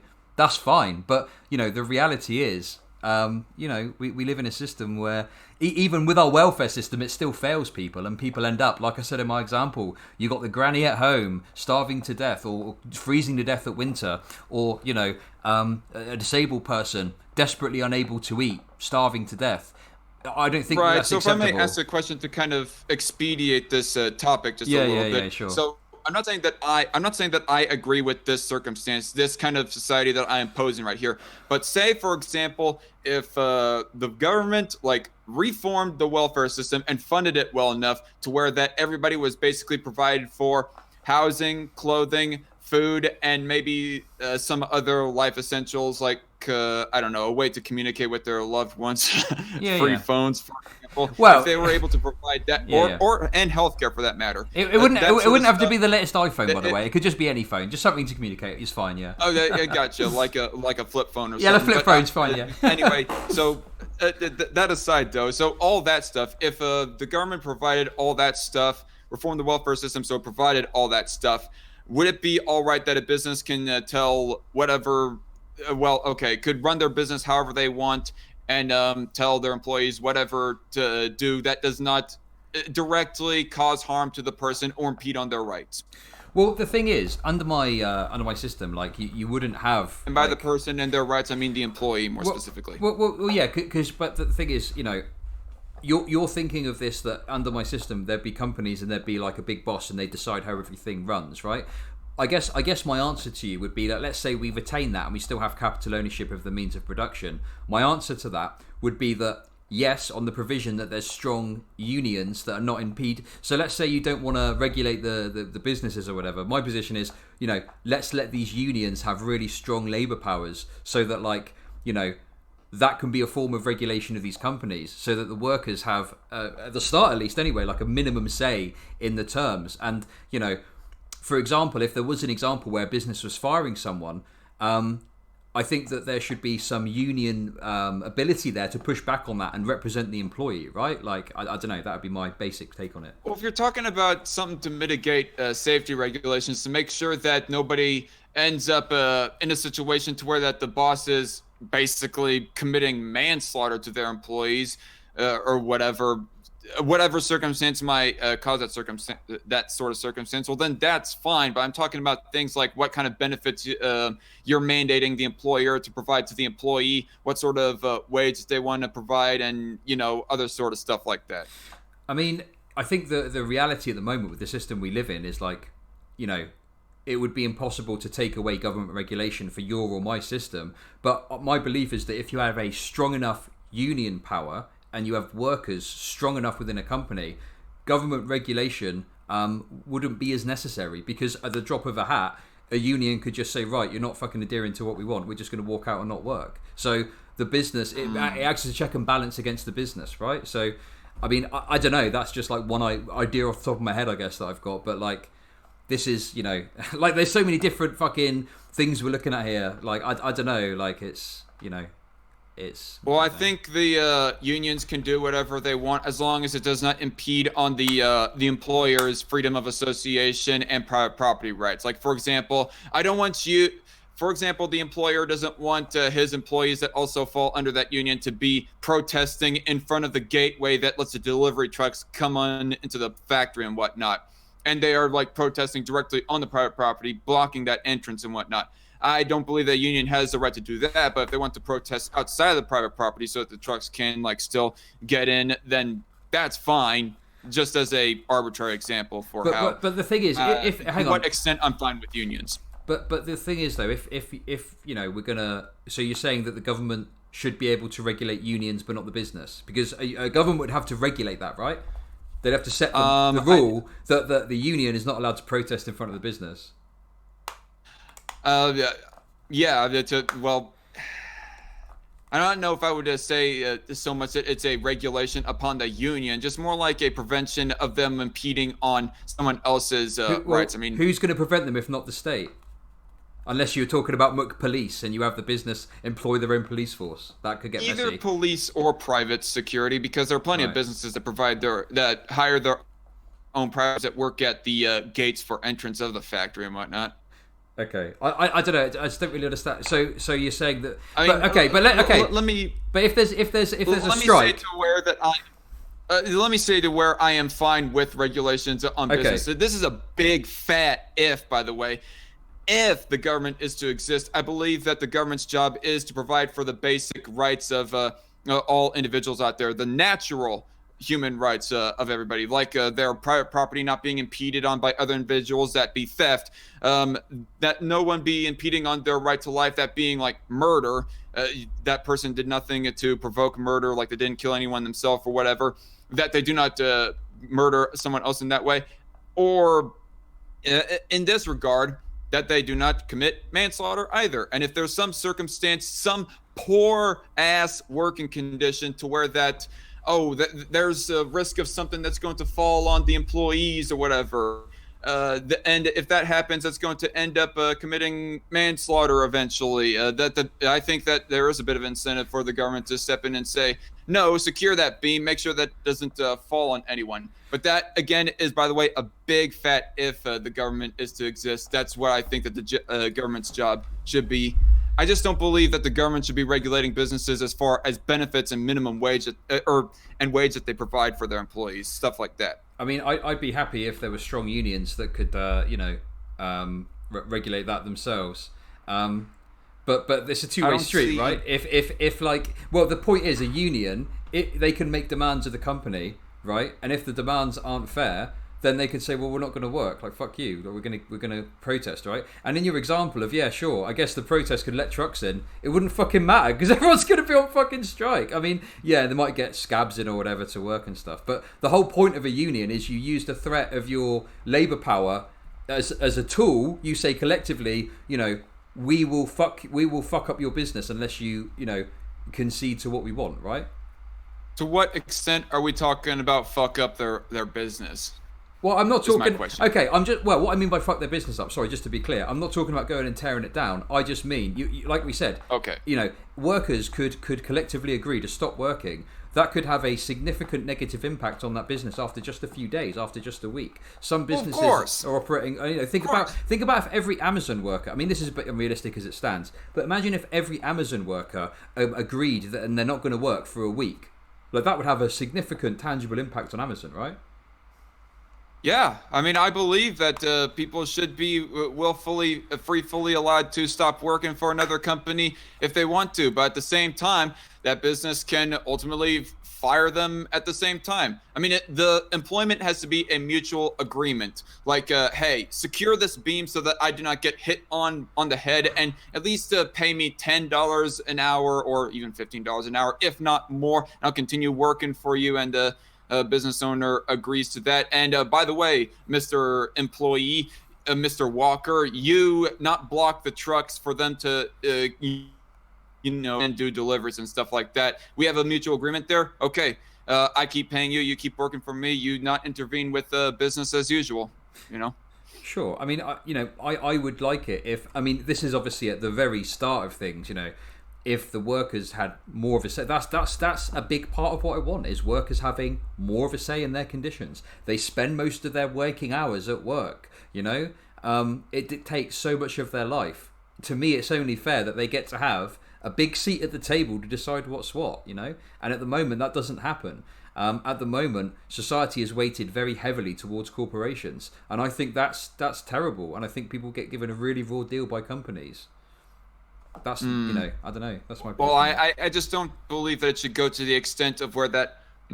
Oh, excuse me. I just don't believe that it should go to the extent of where that other people are coercively at gunpoint forcing business owners to do X, Y, Z for the for the benefit of the employee. What do you mean by whatever people can do via non-violent, non-coercive means, that's fine. Okay, so you're pro-union then? I don't think I've ever said that I was anti-union. It just I don't want them to. There's a line that I believe that unions can go, but okay. Freely, voluntarily organizing each other so that you can strategize how that you're going to bargain with the employer with their work conditions and whatnot, that's fine. I guess my thing is if you kind of think unions should be able to operate but not be too powerful, essentially, who is it that's going to regulate the unions? That's normally the government's job, right? I mean, I guess to an extent it would be, because it's also, like I lined up a little bit earlier, the government's job to make sure that no innocent person gets homicide committed on them and so forth. So just to confirm. Sorry, just to quick. I just want to quickly. Yeah, we can move on. I just want to quickly confirm. So you think the government should do police, military, courts, welfare, a little bit of welfare, and also union regulation? Yeah, is that right? Well, union regulation kind of comes along with enforcing other people's natural rights, being business owners' rights. So I don't know if I agree with the way that you are wording it, but I guess I'll just give you the benefit of the doubt. No, that's okay. Wording aside. What did you want to move on to? Semantics aside. So there was a chat comment that is by, first of all, this is one of the very first chat comments, actually it's the very first. Zachary Colley asks, what the hell does Chud even mean? I mean, I don't know. In what respect? What? I don't know. I mean, if there's anything that's unclear... You call your YouTube channel Chud Logic. What is Chud? Okay, look, okay. So, basically, Chud is a slur, okay? So... It's I say it's not really a slur, I'm just joking, but it's essentially like I guess you could call it the right wingers or whatever would call people SJWs. I guess you would call it the alternative to that. Cuck. Or cuck, yeah. So it's kind of a bit like you call a right winger a chud. It started off, it was just a joke, but I don't know. It's kind of grown on me, and everyone calls me Chud now, so it's kind of lost some of its power. But yeah, it's just like a dismissive name for a right winger, basically. But with love, I don't know. Techno 1200 said in the chat, let the gay interracial couples own 50 caliber machine guns to defend their weed business. He's basically quoting Austin Peterson. I just had to read that aloud. That's a good meme. Very I like quickly. that. That's a good meme. Zosilix, I guess he's one of your fans. He asks, at the Dark Conservatarian, what about Jeff Bezos and Elon Musk leeching all of the hard-working class taxpayer money from government-handed subsidiaries? I mean, obviously, I'm against government subsidies and bailouts and so forth. I don't agree with, say, Trump, for example, bailing out all these companies in the light of the coronavirus. I don't agree with Obama bailing out GM. I don't agree with Bush bailing out bank businesses. And yeah, I don't agree with bailouts, and I don't agree with subsidies to oh god, what's a very solid example of subsidies? But yeah, just in long term short, I'm against subsidies to businesses, both big and small, but definitely big businesses. Okay, I mean, No, already addressed that. Lobos is asking something about abortion, but I guess we'll save that we for can later. yeah we can move on to that. That's cool. Well, if you've got any more stuff, that's cool. Right. Well, actually, there's a couple more things about the whole capitalism thing that I Sure. want to go on a little Go bit ahead. longer. That will probably drag on the capitalism subject a little bit longer. So I just gotta ask, how would you define democratic socialism? Because I remember back on your response stream to Magog of Morscar, which, by the way, I know that you don't find the guy funny, but I find him hysterical, and other times mildly just little smirk dad joke funny. Okay. Whatever. But how do you define democratic socialism? Because you did not really explain how you thought that Magog was wrong in that one stream that you did responding to his tweet there. Oh my god. Damn, I can't even remember that one. That must have been an old one. It was something in the early part of this year. I mean, you think that your videos are old. I have videos going all the way back 3 years ago, even 4 years ago. Okay. And yet I must have not caught the algorithm as quickly as you, because I'm still below 1,000 and you're at almost 5,000. But it's whatever. Hey, yeah. I mean, look, the YouTube algorithm is very difficult. I don't know. YouTube's kind of annoying. But how would you define democratic socialism then? Okay, so basically, what democratic socialism tends to be, I mean, some of the things I'm advocating for fall within that. So it's about basically like workers' rights, unions. It's about putting the sort of it's like putting the means of production in the hands of the workers, using the democratic systems that exist to push through things like Medicare for all, things like that. Yeah, I don't know. Okay. Consumer realm. Hail. Hail the Lord of Patriarchy. No, never mind. By the way, sorry everybody in the live chat. I'm not going to be able to address near everything because you guys are going fast pace. I gotta say that my live chat is at least more lively than what Warcorpse's live chat was in your first debate with him. Yeah. It's neither here nor there. I mean, if you're talking about, if you're saying that democratic socialism is where that the workers or people that work under that company are democratically determining as to what gets done with that business, I mean, collective ownership of that singular business. I thought that was basically what libertarian socialism was, worker co-ops and so forth. Yeah, I mean, this is why I don't wed myself to like a particular ideology, right? Like, I'm not really interested in like the specifics of this ideology or that ideology. It's someone in my chat saying it's Bernie Sanders memes and Cornel West. What's interesting is like for example, Bernie Sanders called himself like a democratic socialist, but if you actually look at his policy positions and his platforms, what he was actually advocating for was like social democracy. It wasn't really socialism as such. Right. I can't remember the exact McGod video that I was responding to. But in fact, I mean, I suppose an easy way to put it is that essentially workers have in society much more of a say about how things go. That is probably the simplest way I can think of describing it, right? So for me, it's about making sure workers have more say in how their company runs, how society runs. It would be moving away from like voting in, the candidate number A and candidate number B every 4 years. It would be the idea of like showing kind of democracy throughout society to the lowest levels to everyone. I mean, in that video, I remember that Magog of Morscar, he was saying that socialism is the seizing of the means of production, although it ain't technically the seizing of the means of production, it's the owning, a collective ownership of the means of production more specifically. But I can understand a bit of a slip up right there with that word.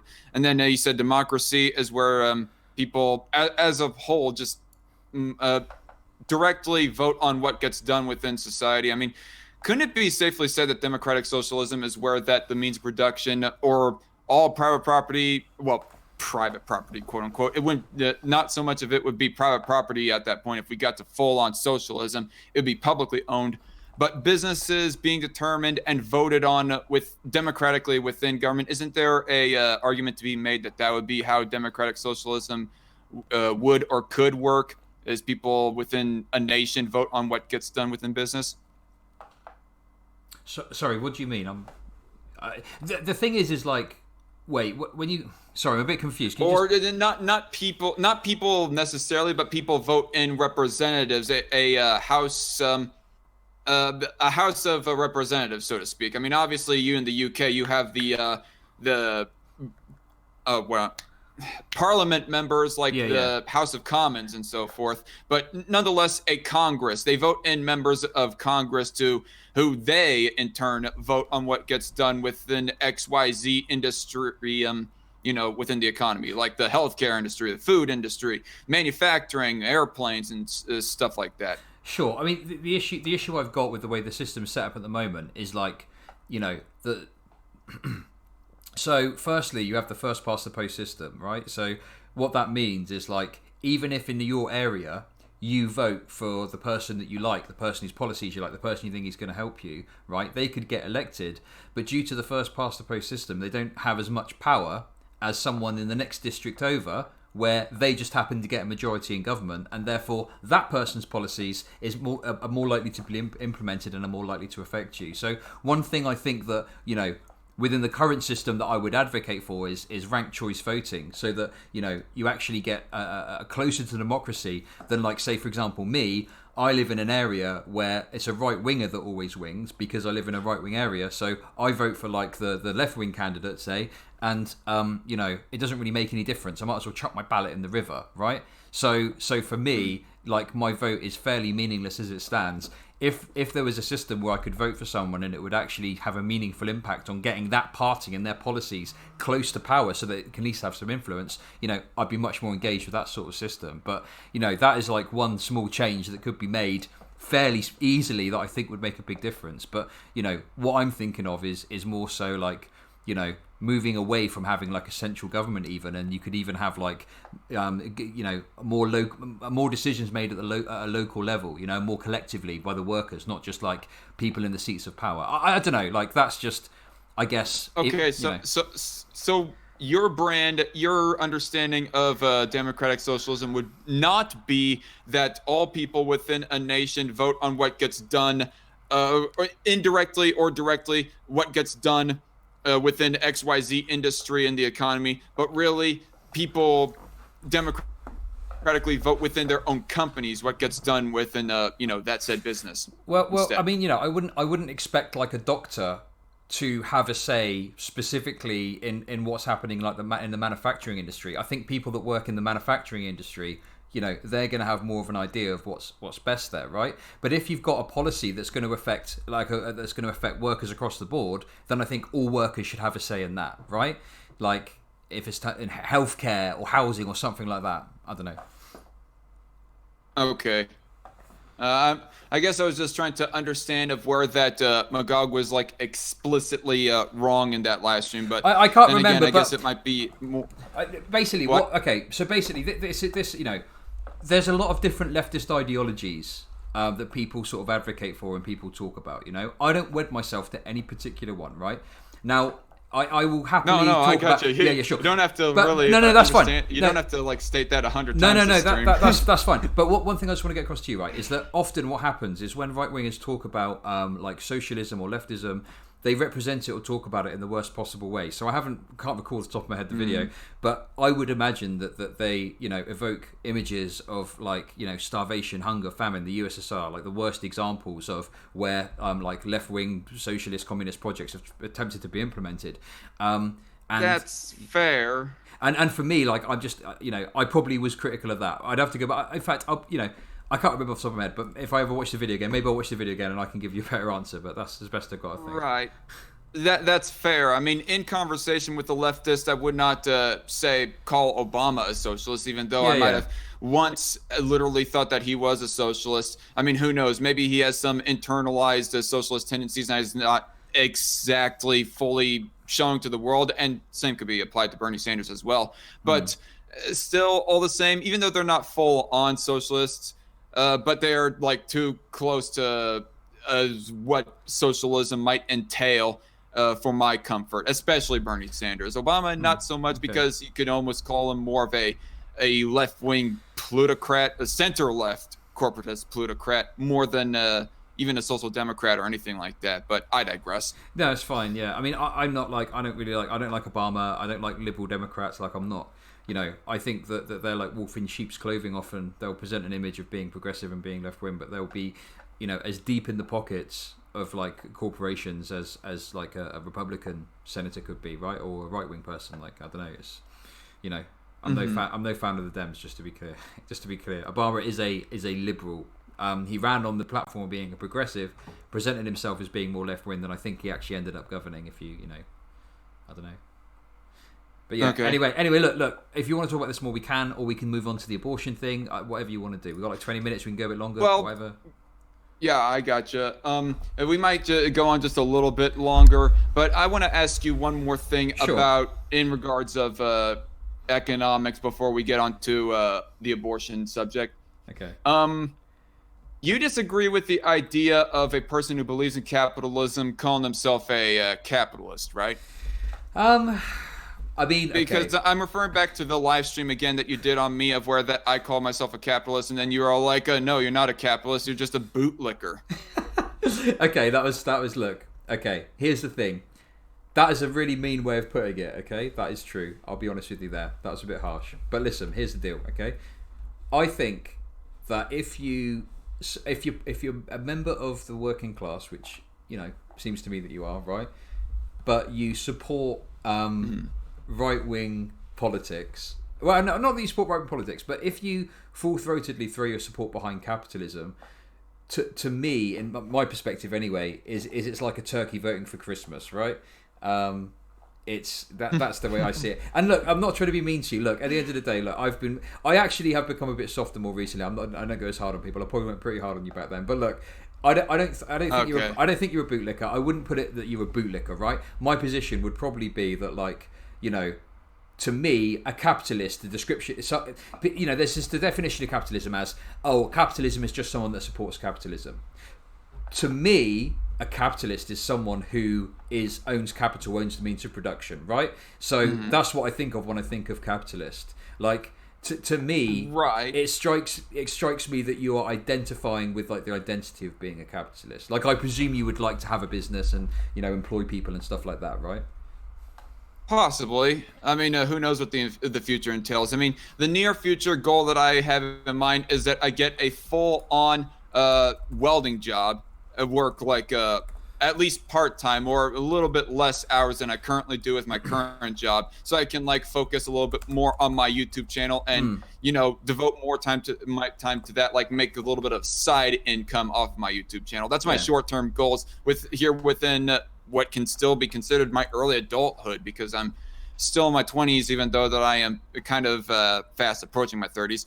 But nonetheless, the thing that I would say to that, though, to what all that you said, is that yes, there is the primary definition of what a capitalist is, that being somebody who owns the means of production, owns a business, owns private property, and so forth. But there's also a secondary definition of capitalist that was provided by Merriam-Webster, even though that Merriam-Webster has been kind of destroying their own credibility recently. But there's also Oxford and maybe even Britannica, some other dictionary that also says that the second definition of a capitalist can be somebody who prefers capitalism, somebody who believes in it, and so forth. So there is like two definitions to a lot of words, and so that's what I would say on that front. And as far as the whole bootlicker comment goes, I mean, outside of the whole it hurts my feelings sort of thing that anybody might be getting kind of an impression on, what I would have to say in response to that is, I don't think that it's really a bootlicking or any kind of suck up thing to do for you to say, I am for consistently applying my principles to all people, regardless of their stance of wealth, Okay. Because all of us are capitalists, and by that I mean all of us who believe in capitalism anyways, even though that we don't own capital, means of production, or a whole lot of capital anyways, we would still like have the possible ambition that one day maybe we would want to own a business, and we do not want our own business to be coercively tampered with or violated on by government or the mob or anything else like that. And so by extension, we apply that same rule to people who are far above us as well. You know, the golden rule: do unto others as you would have them done unto you. I wouldn't want that done to myself, so okay, I'll just apply those same standards to you as well, Mr. Rich Guy. Okay, well look, there's actually something in leftist theory that talks about this. There's a concept called false consciousness, and what that essentially means is that, you know, for me, as someone that's a Marxist, my interest is not in what you say you are or what you believe you are, it's in what you are. So for me, your interaction with the system is you have to sell your labour, right, in order to earn money, in order to survive. Therefore, you're a member of the working class. You don't own the means of production, right?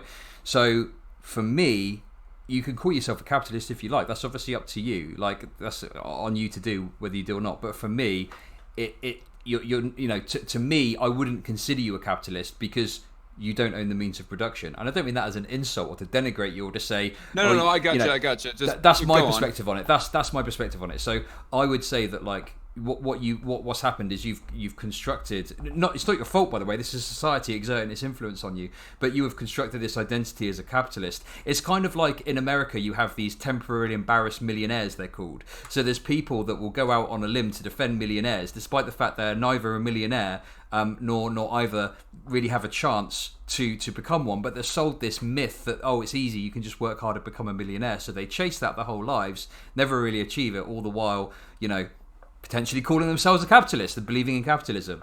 But to me, and look, I'm not expecting to convince you of this in this conversation necessarily, but to me, you know, I personally think that your interests are with the working class, and things that will benefit the working class will benefit you. And, you know, my belief is that, yeah, I don't know. My interest is within all free private individuals, and I use the word private in that terminology rather loosely, but all free private individuals within society in general. And as far as rich people goes, I mean, we can like criticize rich people. I mean, I know that I have my collection of rich people that I can name off the top of my head that I am not so fond of.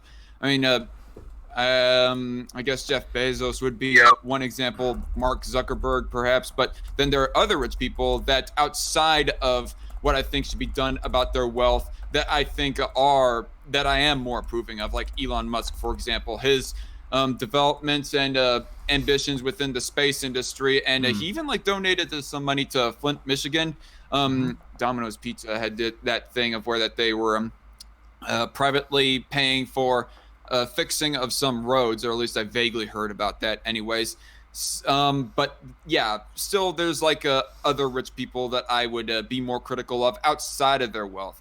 I mean, capitalism, for us poor people to be standing up for the rich people, it's not like we are thinking that rich people are completely not at fault. It's in everything that they do. I mean, if you are going to be saying that rich people can do no wrong, well then fair enough. I guess they are a suck up or a bootlicker, as some people would call them.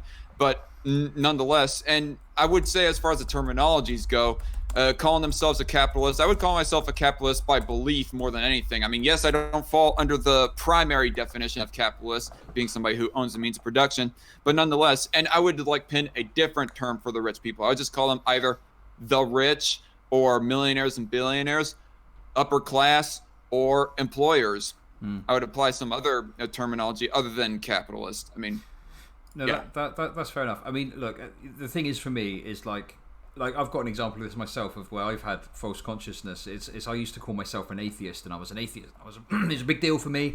You know, I used to be a militant atheist. I used to push back against religion and all this stuff. And through sort of like looking at leftism, I've come to appreciate that like it doesn't really matter. Like, what, I'm an atheist, so fucking what? So now I'm quite sort of comfortable just like not having a belief in God and not following a religion. I don't even really call myself an atheist as such. If someone asked me, I'd tell them, yeah, I don't really believe in God or follow a religion, but it's not really an identity that I hold anymore, you know? And one sort of benefit of that is it's led me to a position where, like, whilst I would obviously stand against religious-based bigotry and stuff like that, like, if someone wants to follow a religion themselves, that's fine, that's up to them. Do you see what I mean? So it's like ridding yourselves of some of this stuff can actually have a positive outcome too. So, you know, I don't know. It's just like, for me, I appreciate where you're coming from, and I understand what you're saying, but like, regardless of anything, to me, you know, you are a fellow member of the working class, right? Regardless of your political beliefs, there's some stuff we probably disagree on. There's some stuff we probably disagree on greatly. I don't know all of your ideas and stuff, but like, fundamentally, you are still, you know, a working class person like me, and our goal, you know, our benefits align to some degree. Like, you know, if I get healthcare and you get healthcare, that's good, right? Like, I don't know, that's just my perception on it. So whilst I appreciate I was a bit mean with you before and I called you a bootlicker, I probably wouldn't refer to you in those terms now. I'd probably just say, well, if you want to call yourself that, that's fine, but to me, you're a member of the working class. Okay.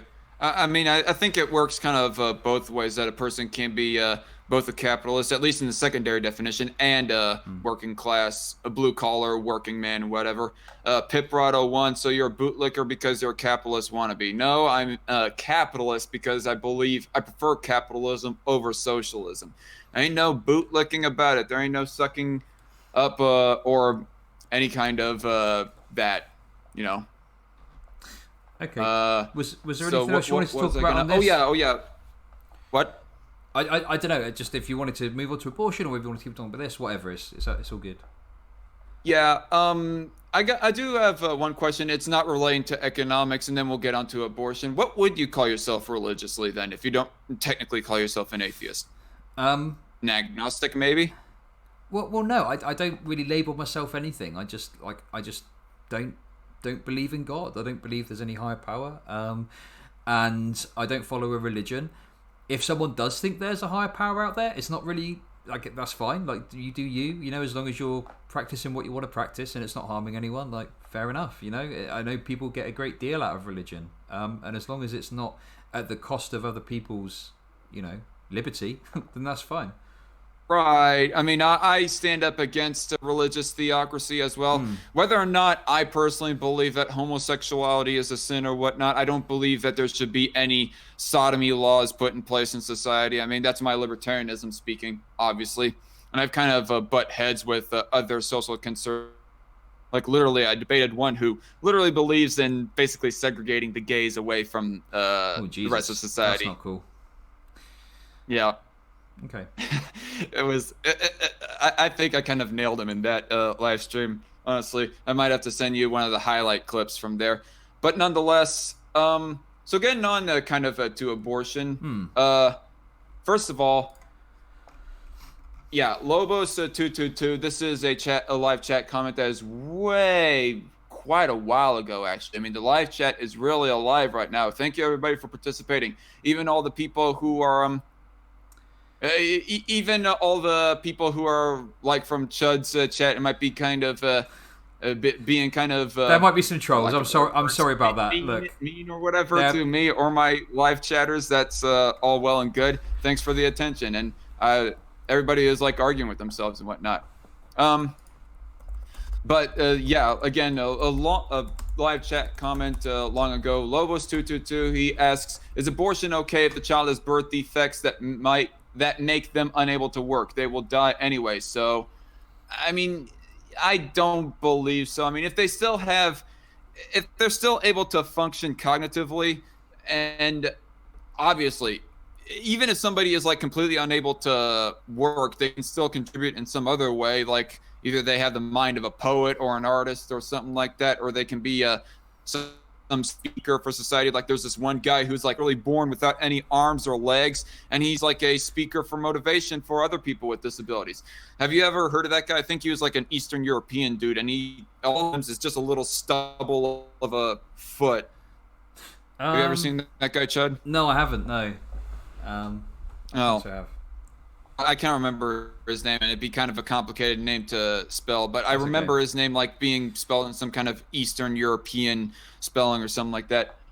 But anyway, it's something like that. I don't believe that kind of a person should be just outright aborted. I believe that it's for the child in all eventuality anyways, because in all eventuality anyways, it's for them to decide themselves whether or not they want to succeed in life, try to thrive in spite of their disabilities, or if they want to die, because I do believe that suicide is a person's own personal right. Okay, cool. So yeah, I mean, we can talk but about abortion if there's kind nothing of else. get into the abortion topic. Do you have any sure. questions to me on that topic? Okay, so I presume that you are pro. You call yourself pro-life, would you? Is that right? Or I've listened to some of your debates. So I think you're probably about pro-life, and you think that. I mean, what don't you let out? What's your position on abortion? You know. My position is I believe in the life of mother exception for one thing. Have to annotate that because there have been too many times where in the midst of 1 second, my is not receiving enough video to maintain smooth streaming. As such, viewers will experience buffering. My the live stream on my end is having buffering issues right now. Okay. Holy crap. Hopefully people are still able to at least damn, is anyone else getting buffering issues, or is it just me, says JC? No, I don't think it is just you, JC. Let me see how it's looking. Okay, yeah, there's no pressure, it's all good.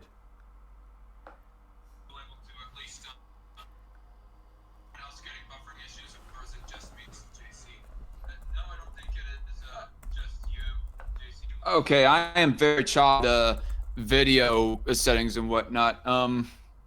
What do I do in order to fix this? I don't know. Sorry, live stream technical difficulties, everybody. That's fine. If you want to, like, I'm happy to spend a bit more time discussing abortion. It's up to you. If you want to restart, we can spend another 15, 20 minutes talking about it, or whatever you want to do, okay? All right. I think for right now, it might be good. Red, orange, it keeps on jumping back in the... Okay, now we're...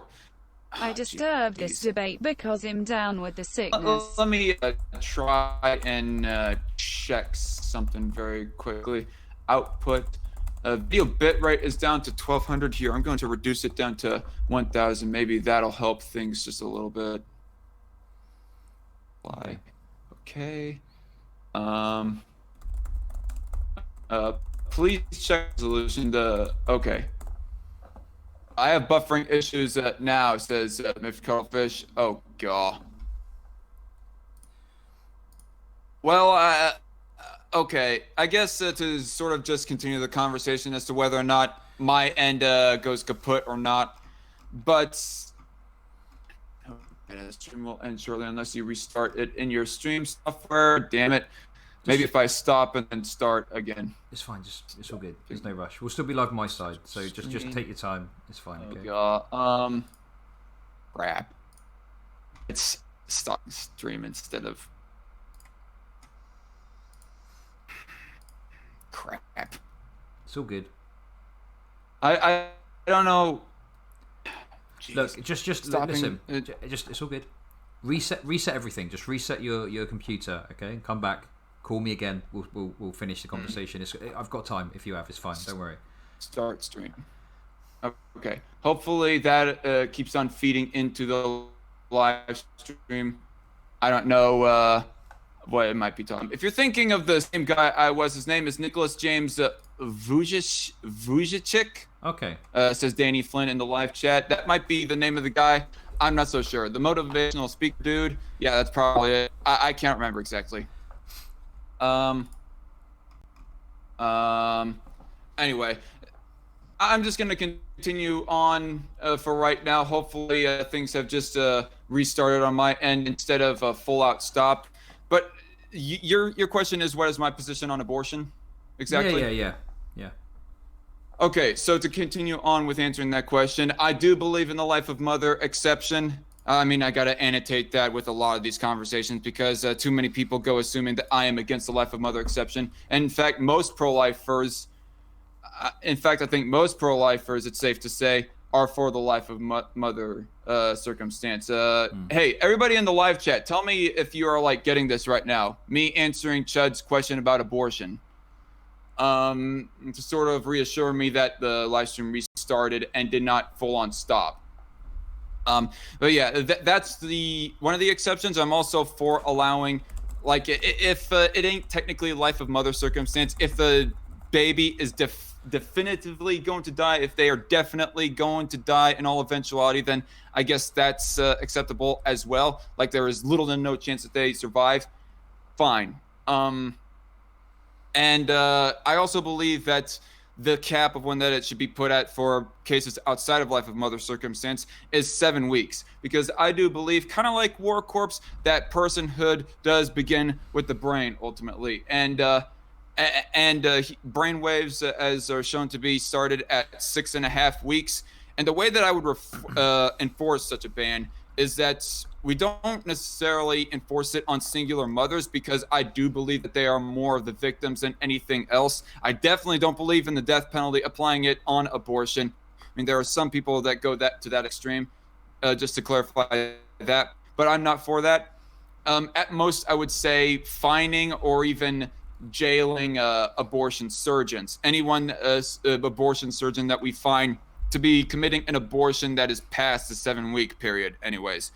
And we would not set up any cameras in, like, because the only way that we would be abortion on a singular mother to mother basis, make sure that they don't do a self-induced abortion or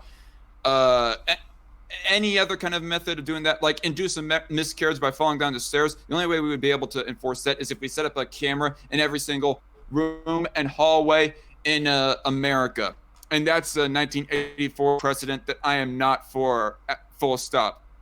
But whatever abortion surgeon, abortion facility is found to be practicing abortions past the 7-week period, shut them down, is my belief anyways. Because I do believe that the right to life, that falls under libertarianism. This is where the libertarian argument for or against abortion rather comes in, is that the right to life, particularly for all innocent beings, is a thing that exists. Sorry that I'm being like overly simplistic in that line of logic, but if we were to apply the right to life to all innocent human beings, and that would include unborn babies or fetuses, if you want to get technical. Anyway. Okay, cool. What were you wanting to say in response to that? Yeah, okay. So my position on abortion is really, really simple. Okay. I mean, first of all, I just want to ask one question. What I don't think to my knowledge I've really made any abortion content. Maybe like one video I might have mentioned it. I can't remember, but I've got like hundreds of videos on there. But why did you want to debate me on abortion? Because I heard you commenting, asking War Corpse if he was pro-choice, and he said that he was, and you said, okay, yeah, that's good. And I thought maybe it'd be an interesting subject. It's my staple topic, or at least one of my staple topics, even though that I haven't done an abortion for quite a while. I really need to make a response video on abortion sometime soon. But nonetheless, it's one of my most passionate subjects, and so that's why I thought maybe it'd be a third topic to talk about, if we cannot like stretch out this live stream long enough to an entertaining amount with the 2 topics I'd already selected.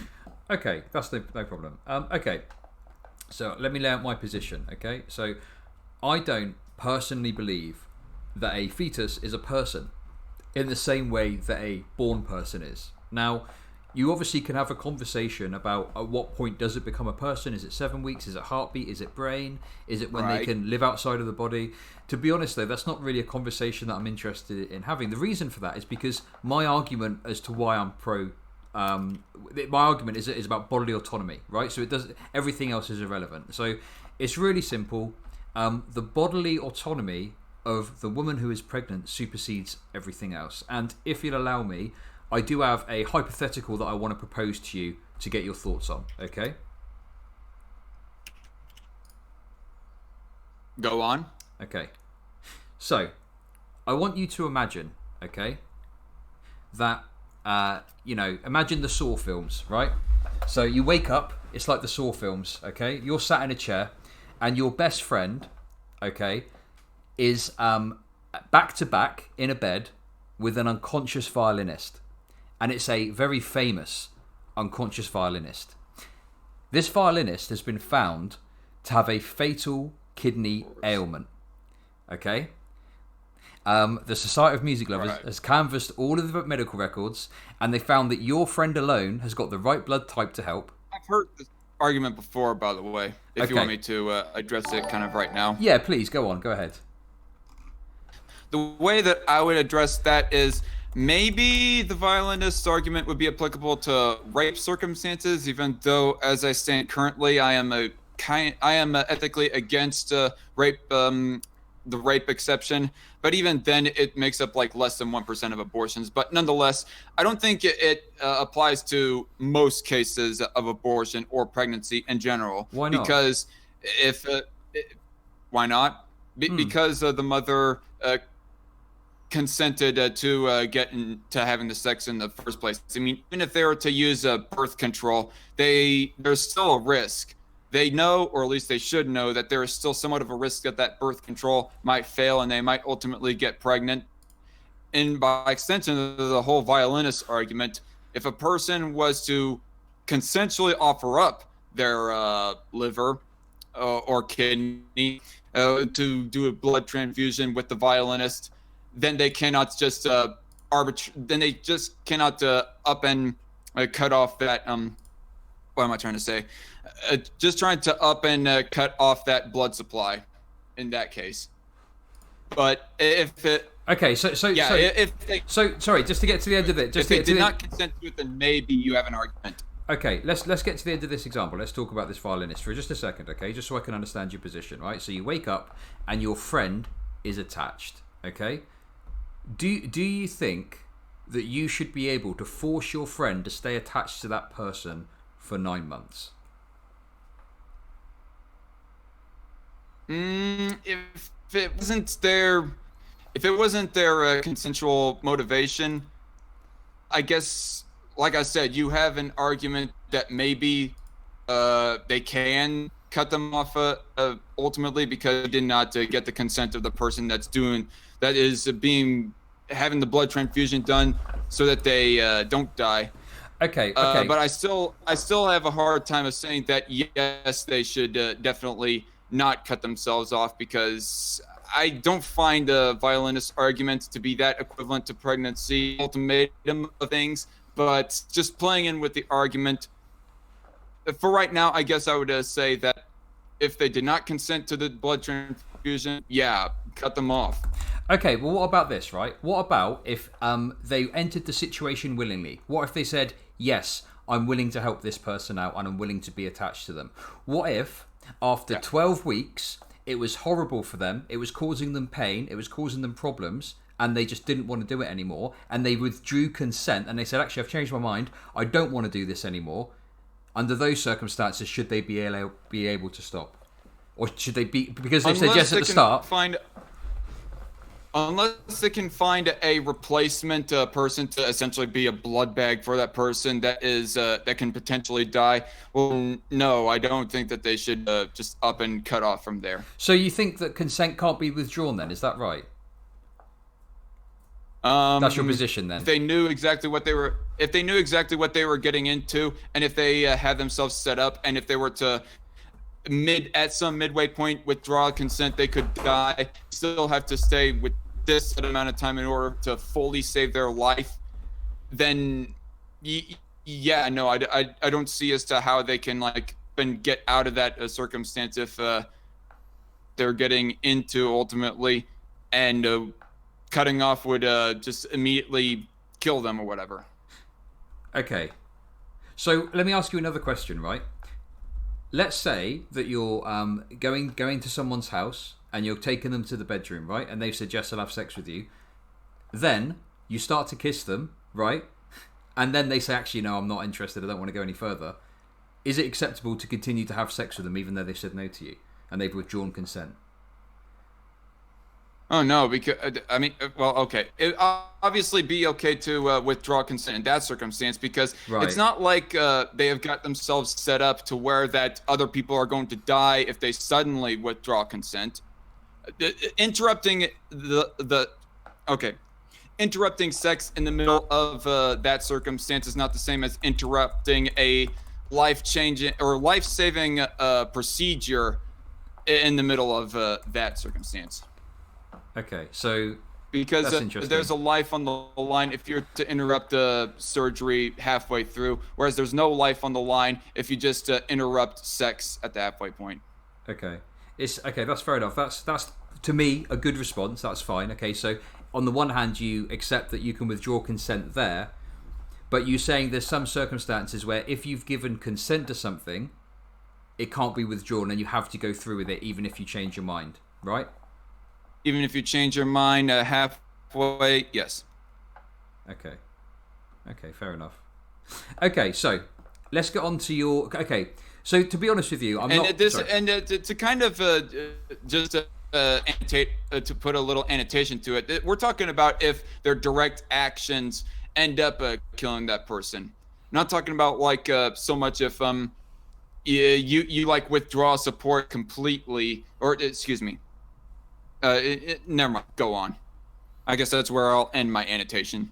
Okay, so basically you're saying if you give consent and it's a life and death situation, that is like binding. My question to you then is like, who enforces that? You say you want a limited government, so how can you expect the state to step in and force women to be pregnant? Because I'm assuming that's what you're proposing, right? Force? I wouldn't word it that way, force women to be pregnant, because forcing women to be pregnant, that almost sets up the precedent that we ought to rape women so that they can be pregnant. well, no, it's not that. It's state forced pregnancy. That's what you're proposing, right? Because if you're saying if you're saying you're going to arrest abortion doctors, it's if they got pregnant already, then it's like force them to not kill that person inside them. It's not forcing them to get pregnant in the first place. Forcing a woman to get pregnant in the first place, that is literally rape. But the reality is, which I'm not going to make apologisms with that. The reality is, they're pregnant already. They no longer wish to be pregnant, right? There is a procedure that is available, okay, that exists, that stops them from being pregnant, and you want the state to step in and prevent them from having that procedure. So that is quite literally a state-enforced pregnancy. You're forcing the woman into a position where they have to carry the pregnancy to term, otherwise they're breaking the law and they're at risk of whatever the government puts on them, right?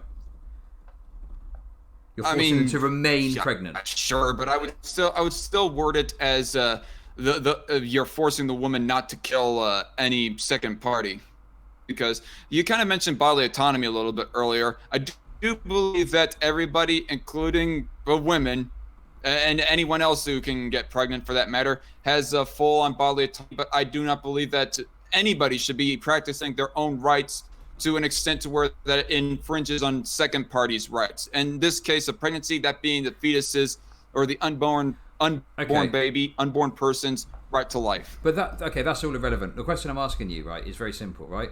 So you want to have a limited state, you want to reduce state power. Who is going to enforce this if not the state, right? Like, I don't understand how you can be pro-limited state, right? Obviously. I mean, like I said a little bit earlier in regards of my minarchism, I believe that it's the government's job to prevent homicide. And it's not exactly the same as homicide. I do not like to hinge all my abortion arguments off of abortion is murder, even though that ultimately I do sort of believe it to be murder. It's killing nonetheless. I believe that the state's job is to prevent killing of innocent people, and abortion would fall under that circumstance. So, yeah, obviously the state would step in to prevent But the consequence of that, because, you know, it's not the same as murder, because the problem you've got is that in order to prevent what you call a murder, you are then forcing the woman to remain pregnant against her will, against her wishes, and essentially lose her personhood and become an incubator. Because you are restricting her free will, okay? And you are forcing her to become an incubator for a period of 9 months against her wishes, right? And this is all supported by the state. Because the state is the one that's going to... I will say... Is going to use force. I will grant that it is...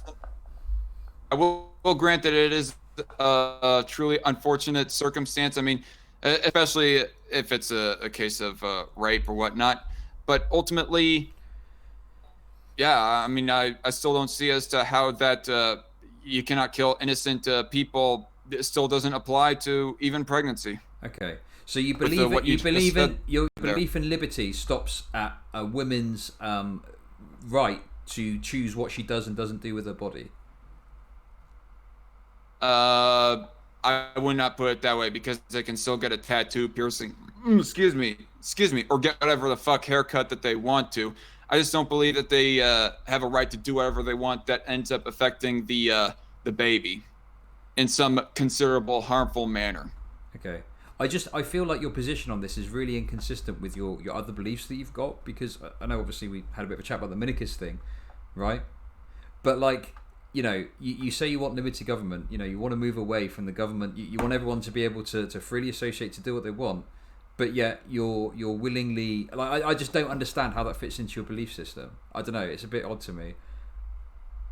Maybe I'll have to find a better way to word it for you and people who are along the same mindset as you, which that's not That's throwing fine. shade Like, at you. no, listen, or anyone I'm not trying to else throw shade at you. I necessarily, just don't all the same. understand. That's okay. In any case, like, that's the kind of ethical stuff, I guess, discussing it. I think for me, what I'm also interested in, aside from the ethical considerations, and obviously there's probably maybe some fundamental disagreement somewhere in terms of, like, you know, that aspect of it. I do have practical concerns about what you're proposing, right? So let's say, for example, you do this and you make it so the state now, it's legal to get an abortion after 7 weeks or whatever it is you want to do, right? What do you do about illegal abortions? I don't know if I said or even implied that earlier, but what I said earlier is that there's obviously going to be some illegal or even self-induced abortions. Okay, if you're talking about illegal abortions as far as a woman self-inducing, I don't see any way that can be really prevented, but I do not see the stats as to how that would skyrocket if abortion was, generally speaking, anyway, banned.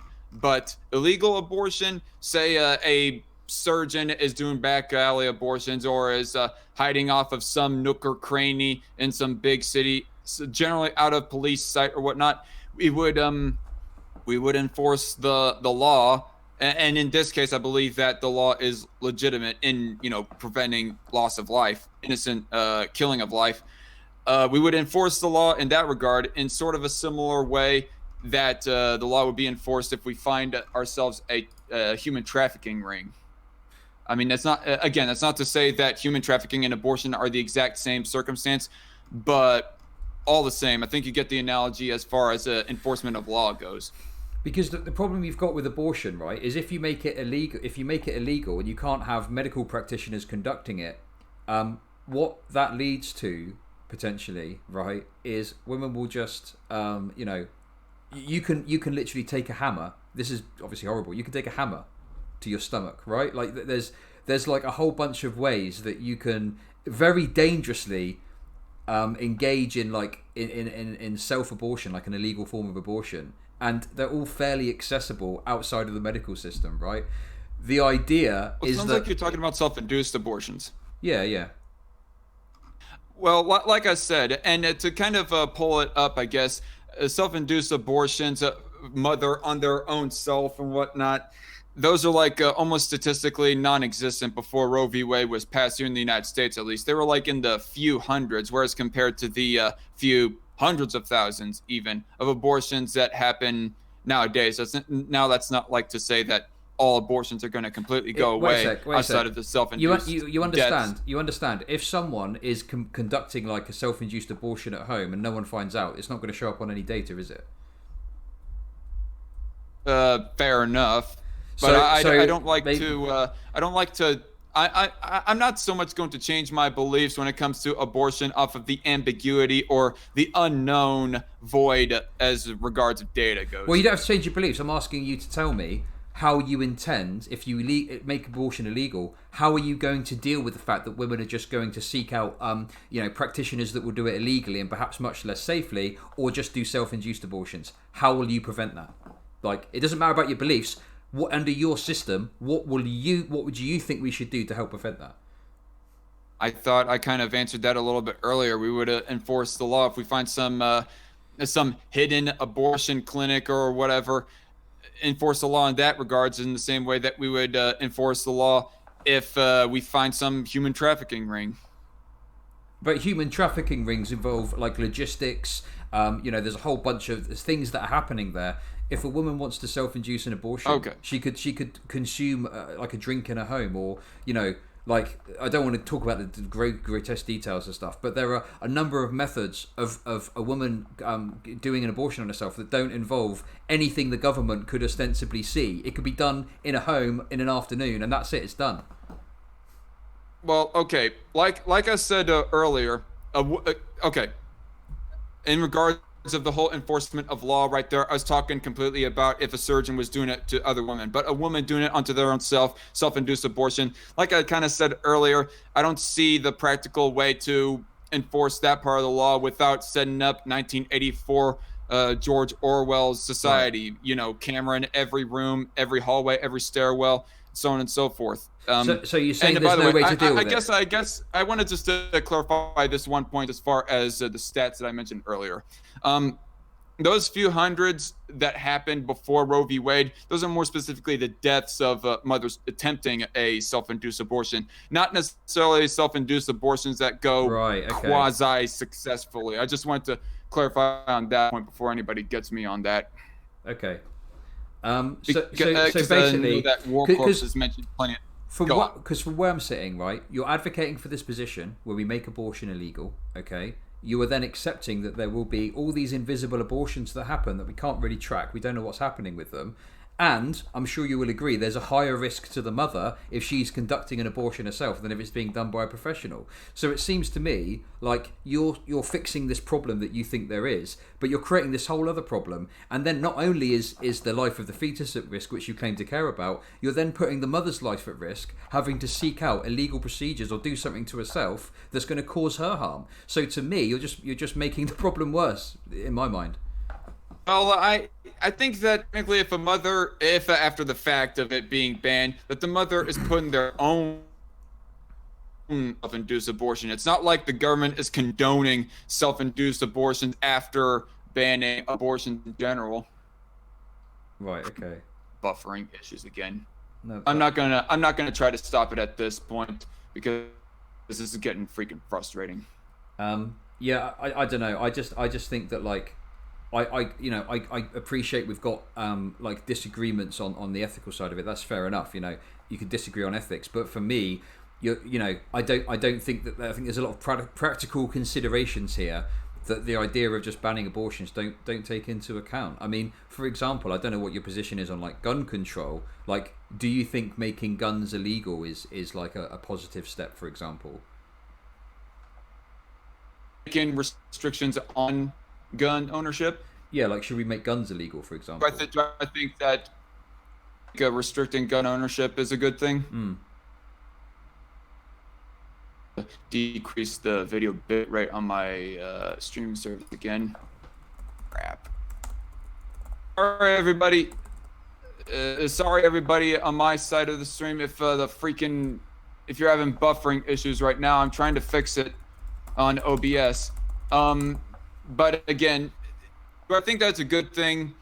Not really, but then again, a gun ownership in of itself, a person merely owning a gun does not automatically entail somebody dying, whereas an abortion does entail somebody dying. But what I'm talking about though is like because for me, I'm not necessarily like I'm fairly consistent on this. Like I wouldn't necessarily be in favor of like gun restrictions or gun making guns illegal, because my concern is that you would then create a black market which would potentially like it's the same thing for me. Like I don't like the idea of making something illegal and creating a black market. I would rather that these things are safe in the open. Everyone can see it. Everyone can engage in it in a healthy way, and as little harm is caused as possible. I don't know. Fair enough. You bring up a logical point when it comes to the whole black market things. There will be a black market on abortion. The idea is that we try to restrict that and sort of alleviate. Oh god. I hope my side is at least hearing me anyways. Still having those issues. Okay, I think we might be good. You're right. There's obviously going to be a black market of some sort. but the idea is that we alleviate and try to decrease abortions overall, be it through private activism, because that's what the pro-life organization, even outside the pro-life movement, I mean, outside of law, has been trying to do. Like I did activism with an organization that tried to incentivize mothers from doing their abortions, and as a trade-off for that, we help give parental financial assistance to these mothers to help provide for themselves and especially their kid. Oh wow, the problem really has become bad, says Danny Flynn. Like I said, sorry everybody, but the difference between practicing abortion and practicing abortion and practicing gun ownership. Again, practicing gun ownership does not entail necessarily that automatically somebody is going to die. Like, could that person sure, but no, killing another person? Of course, but we already have homicide, particularly gun homicide, illegal. Just to make it clear, I'm not talking about the ethics of gun ownership and the ethics of abortion now. I'm talking about the practicalities of it. So my point of talking about guns is not because I'm making an ethical argument between the two. It's discussing the practicality of it. And what I'm trying to highlight to you is that what you're suggesting. We can disagree ethically on it, and that's fine. But I just feel that practically, again, like I say, it's creating this black market and it's making it more dangerous for people. I don't know. Like, maybe it's just something we're going to have to agree to disagree on. And obviously, you're having tech issues as well, so I don't know. I do have. And plus we gone on for a little over 2 hours. On my end, it's showing 2 hours and 21 minutes. But I will say that as far as abortion goes, that I like to tie in the numbers and the data and the ethics. I don't know how to word that exactly, so I'm just gonna stop myself. What was I gonna say? Repeat your statement again. I'm sorry. No, it's fine. I mean, one other aspect I wanted to ask you as well is again, like, I think there's like quite a few inconsistencies. So on the one hand, you're for a limited state, but then you want to impose like pregnancy. You want to have it so that people are forced to have to continue with the pregnancy that they've already got. But then like my concern, I guess, is like, let's say like a child is born and the parents can't provide. You force this woman to go for pregnancy, even though she knows she's not going to be able to afford to have the kid. She has the kid. There we go. She can't afford it. She needs like state support. I guess it's like, you were then advocating for reduced welfare, but then you did say that you would have welfare for single mums, so maybe that would cover that. I don't know. It's like, to an extent, yeah.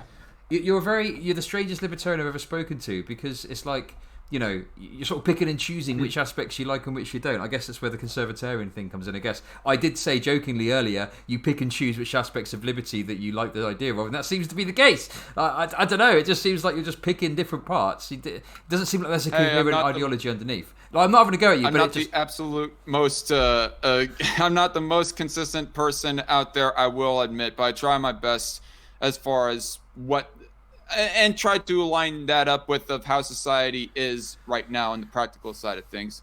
What I would say for right now in response to what you say about the black market of abortion versus the black market of guns, I would say that banning guns would be an overall net loss on society, whereas banning abortion, I would say that there is an overall net gain on that as opposed to net loss, and that there will be less people dying ultimately, which that is the goal as regards of banning abortion, is to prevent loss of life. And even with gun ownership, all of us gun rights advocates, we want guns to be owned so that people not only be able to preserve lives, like preserve their own lives, give themselves the power to preserve their own lives by owning a gun, protecting themselves from criminals, or even being able to resist the government when the time comes to it.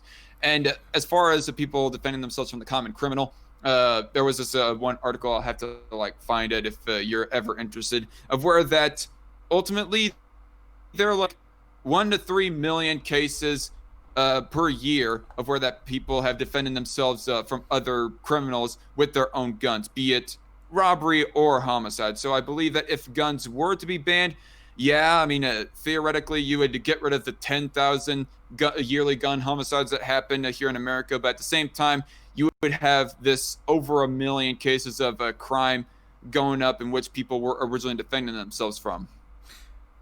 Okay. Well, that's fair enough. I guess like my position, just to be clear, then is like putting aside all of these discussions. I think for me, it comes back to, well, why do people end up with pregnancies that they don't want? And like, I mean, yeah, sure, abortion is like not a pleasant procedure, but by any means. And I think that less people that are in a position where they feel they have to get an abortion, the better. So for me, it would be about, well, how do we fix things so that we end up with less people that are in positions where they've got a baby that they feel they can't have? And I think that comes down to like sex education, contraception, making That's sure fine. people's circumstances are met and stuff like that. So I'm not necessarily saying like, oh yeah, I want more abortions or anything like that. I want to fix it so that, like, I got you. we have less abortions, but not because because people are have got better conditions. That would be my thought on it. I got you. I did not assume that you were one of the hashtag shut your abortion crowd. Yeah. Which, I mean, I don't call pro-choicers pro-abortionists, but those type of people who unironically tout out that hashtag are unironically pro-abortion, I would solidly say. And as far as contraception and sex education goes, that is fine with me as well. I mean, doing those things, be it making contraception cheaper or even making it for free, even though ideally speaking, I don't want it to be given out via taxpayer dollars, but I digress. Contraception and sex education, those don't entail somebody dying, inherently speaking. Yeah, sure. But I mean, like I say, I think that notwithstanding. Yeah, I'll let you have the final word, and then we'll wrap things up. Yeah, sure. I mean, I guess the only thing I'd point out to you is, like, earlier when we were speaking initially, you said that like your kind of ideal system that you would eventually get to, that there would potentially be people that are just dying because they're too old or too sick to work. But now you're arguing that like someone that hasn't even been born yet. And hasn't consented to existence either, I might add. But in any case, they are something we should desperately try and protect. So again, I just feel like there's some inconsistencies in your belief system that, like, I don't know, that maybe it doesn't really make sense to me, I guess is what I'm trying to say. All right. Well, maybe we'll have to have a full-fledged debate on abortion sometime in the future. But for right now, I think we're just going to stick a pin in it because we've went well over the preferred time that I want. I think we went longer than either of your two debates against War Corps, for that matter. Yeah, that's right. Well, to be honest, War Corps said some fairly inappropriate things that, you got quite drunk. But you've been, although we disagree on some stuff, you haven't been, you've been fine, so it's been fine. I've really enjoyed the conversation, actually. I hope you have too, and I hope your audience enjoyed it. Yeah, I had fun. This was a sharp discussion / debate or whatever. It's definitely one of my better ones, I'll say, solidly. Honestly, going into this, I thought that it was going to be like very heated, that we were going to get into a bit of a shouting, name-calling fest or whatever. But then again, your first live stream that you had with War Corps was, I don't know, 6 to 8 months ago, something like that. But I'm glad that we could keep it fairly civil overall. Yeah, definitely. Like at the end of the day, like War Corps's style is very abrasive and stuff. And although Yeah. I don't think I disagree with you on a lot some things and stuff like, but I don't think you're like a bad person as such. Like, I think War Corps has got some yikes takes that kind of I don't know. I don't know what to say. But in any case, look, thanks for the conversation. I really appreciate it, and maybe in the future we can have another chat. I don't know. Oh, sure. Okay. And for everybody in the live chat, thank you for participating. And I guess I'm trying to see very quickly if there's like anything in the live chat. Is there anything you want to say to my audience? To you. Is there anything you want to say to my audience before you go? I'll put a link to your channel. Well, I will say that most of your audience, unless you have some centrists or even some center right-wing people who watch your live streams just to make sure that they don't get tunnel vision on their beliefs, that hey, check out my channel if you care enough about it. But for the most part, I think your audience might not really care much for my takes. honestly. That's okay. But nonetheless, I am the Dark Conservatarian. I typically do edited response videos and sometimes live news streams and interview streams, kind of like this, and some debate streams and so forth.